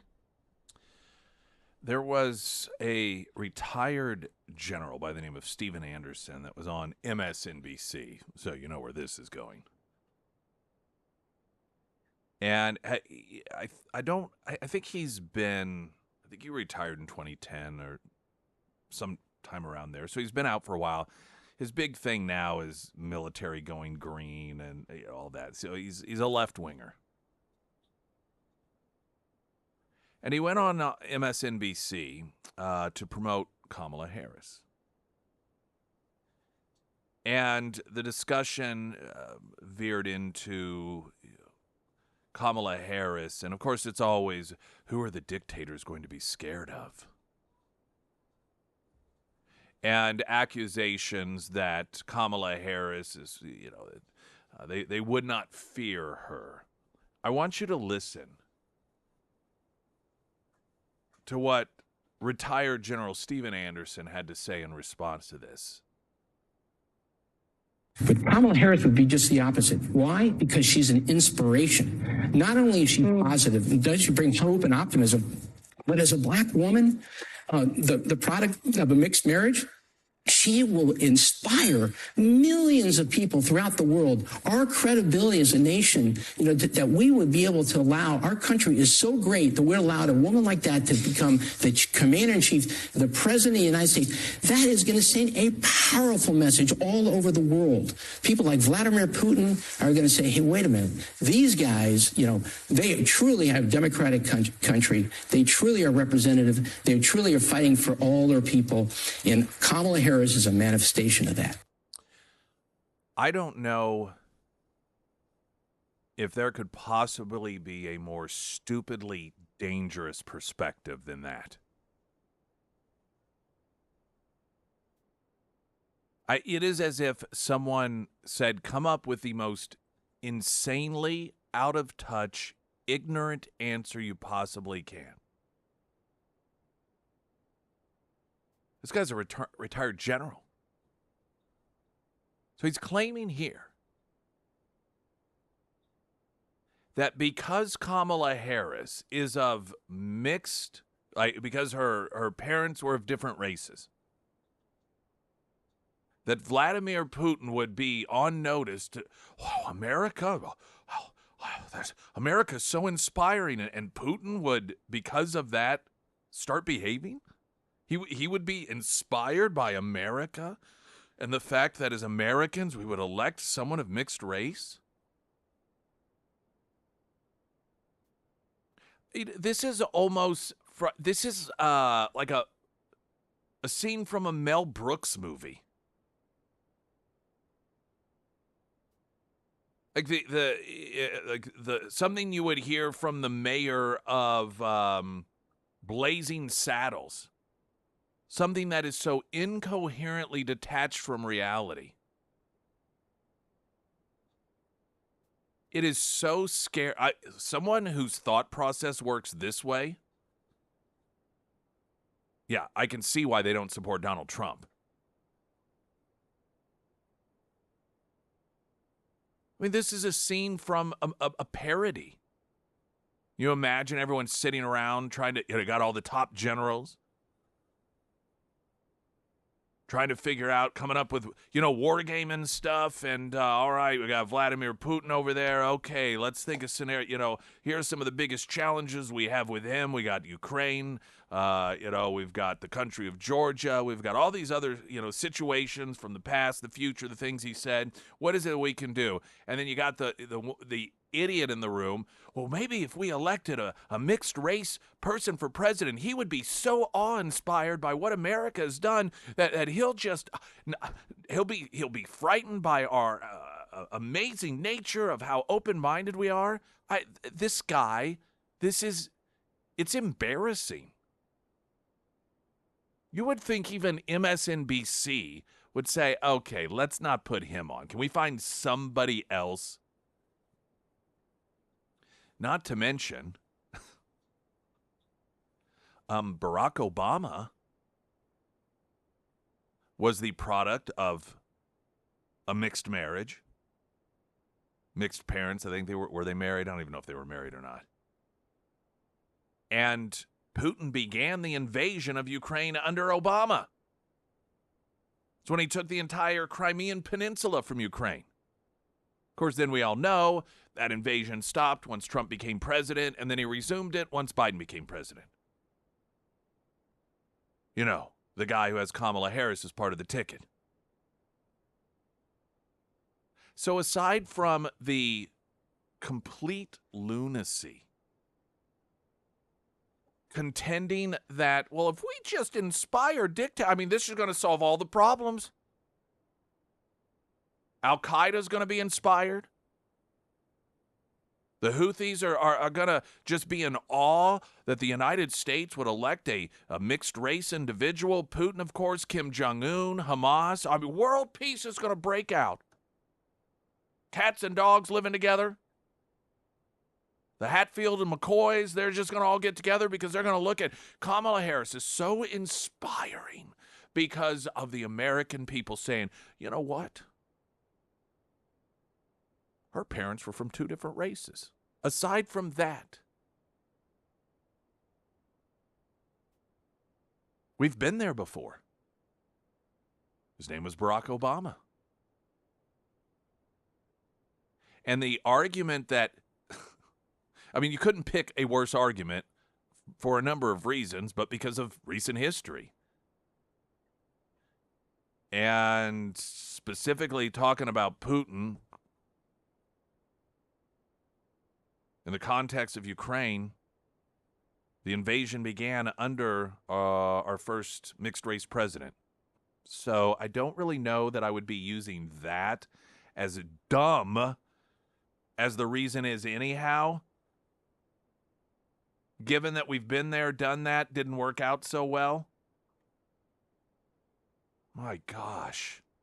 I mean, what? That was a guy making military decisions. Now, unless he's just had some sort of severe brain damage since he was serving. But good Lord. Good Lord. How, I mean, this guy not have any friends or anyone in the military to reach out and be like, hey, listen, maybe you're not. Let's not make that argument. I am not kidding when I say it would be a challenge to come up with an argument more filled with more stupidity than that one. I don't know that anyone could do it. Coming up, Democrat caller into C-SPAN supporting the assassination of Trump, plus an alarmingly high number of Democrats polled believing that Trump should be assassinated in order to make the country a better place. But don't mistake that for anything other than it's Trump's fault, of course.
Sarah Myers. Thank you. Well, the first day of fall is on Sunday, and even though it doesn't feel like it now, cooler weather will be moving into the Ozarks soon. Now, if you've been putting off repairs to your roof from maybe some of those spring storms that rolled through, now is the time to get that scheduled and get it done. And for all of your roofing needs, I want to recommend Josh and his team over at the Pyramid Roofing Company. Now, during the fall months, contractors, they typically slow down, so you can expect a quicker turnaround and even better deals as well. Now, the Pyramid team, they use high quality products, and they also offer free roof inspections for you, and they also offer discounts to our military and our first responders on new roof installs as well. So whether you need a whole new roof or a simple roof repair, or maybe you just want to check on the health of your roof, the Pyramid Roofing Company is the company to trust. Now, you can give Josh a call today, schedule him out at your home. You can find all of that contact information for the Pyramid Roofing Company under the Sarah's Endorsements tab at ksgf.com. So after numerous attempts on Donald Trump's life, the Democrats and the media continue to say it's his fault, going so far as to, on MSNBC, declare that these were Trump supporters, because that's what Trump supporters do. They're like, hey, you know what I'm going to do in order to help get him elected? Kill him. It has nothing whatsoever to do. This is not a problem within the Democrat Party. This is a caller on C-SPAN. Slidell, Louisiana. Willie, Democrat, good morning. Good morning. I just want to say I'm a very patriotic American. I did 20 years in the military, 2 tours in Vietnam, wounded in 1966, went back in 68. And I look at myself and think about, we were supposed, as a military man, we're supposed to close it, kill, capture, destroy the enemy by all means available. And to see we let this man Trump destroy America, and I look at it and say, well, these two people had to step up and take that shot. I'm 83, nothing to lose. I'm sorry, Willie, you're not advocating violence, are you? Not violence. I'm talking about defending my country. All right. Dan, in Louisville. You notice, and this is the conditioning of these people by dehumanizing Trump, they don't even think of it as violence. So here you have this caller to C-SPAN saying that this is what needs to be done. And for what reason did he give? The same reason Kamala Harris is out there campaigning on. He's a danger to this country. I love this. Well, you're not advocating violence, are you? What do you think is going to happen?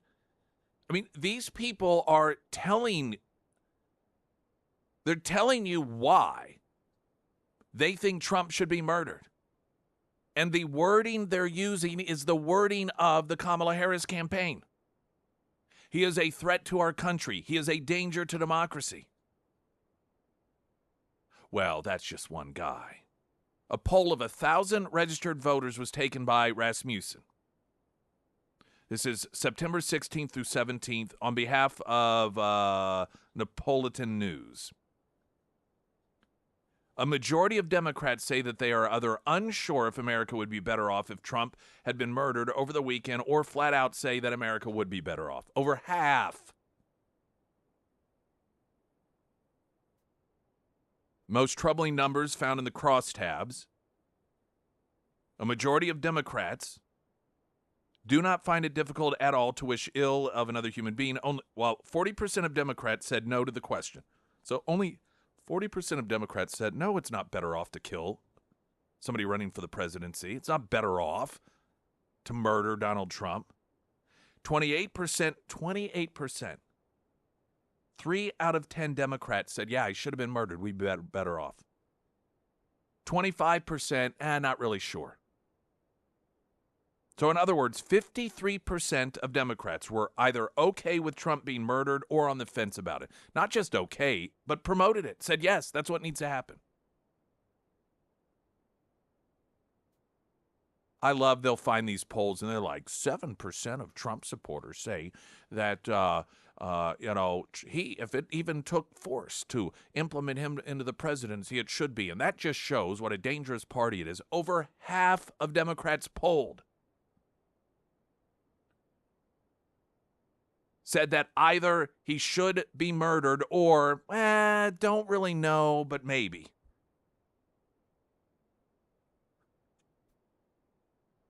And then, like, oh, wait, how? Well, you can't.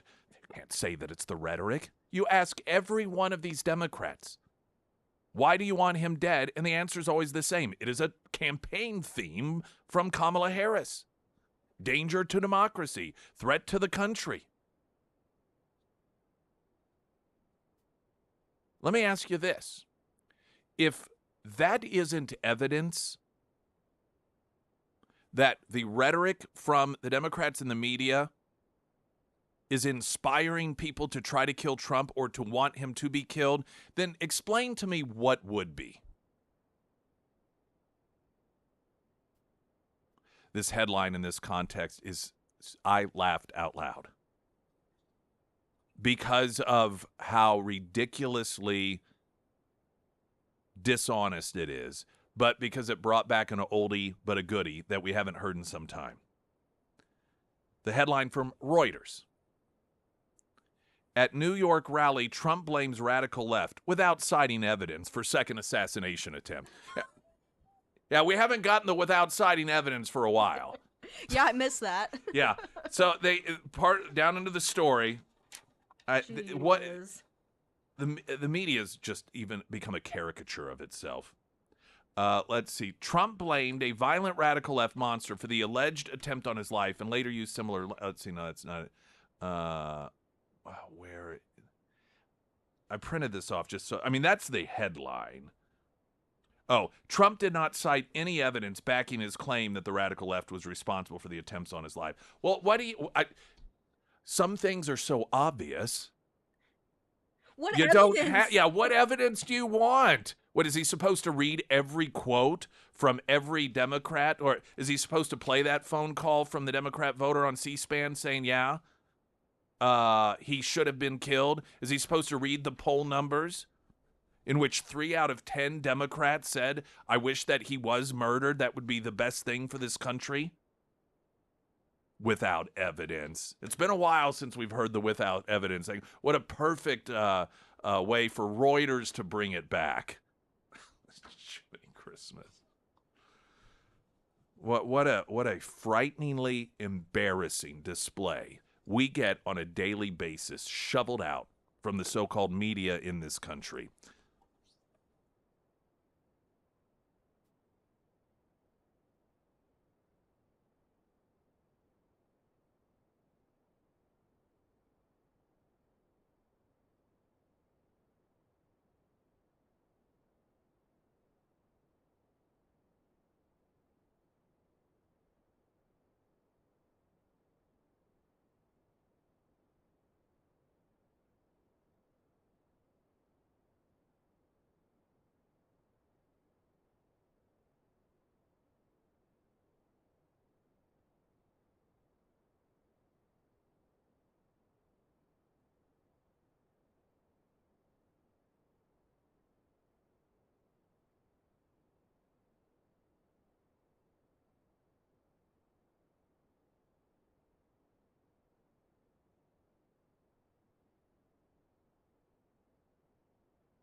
Jimmy Kimmel had George Clooney on as a guest and asked him, have you thought about if Donald Trump wins, the possibility he might use the power of the federal government against you personally? Can we finally accept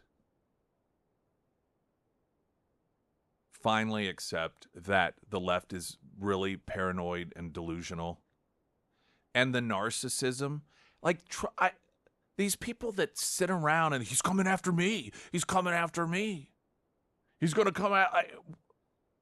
They're so paranoid and deluded. I mean, I printed off, we don't have a tremendous amount of time, delusional disorder, causes, symptoms, types of treatment. And it is just as specific as a description as you can get of some of these people, the Rachel Maddow, and even just some of the average citizen Trump. He's going to do this. He's going to do that. Like, dude, you are nuts. Absolute people with delusional disorder often experience non-bizarre delusions. Non-bizarre delusions involve situations that could possibly occur in real life, such as being followed, deceived, or loved from a distance. It usually involves the misinterpretation or perceptions of experiences.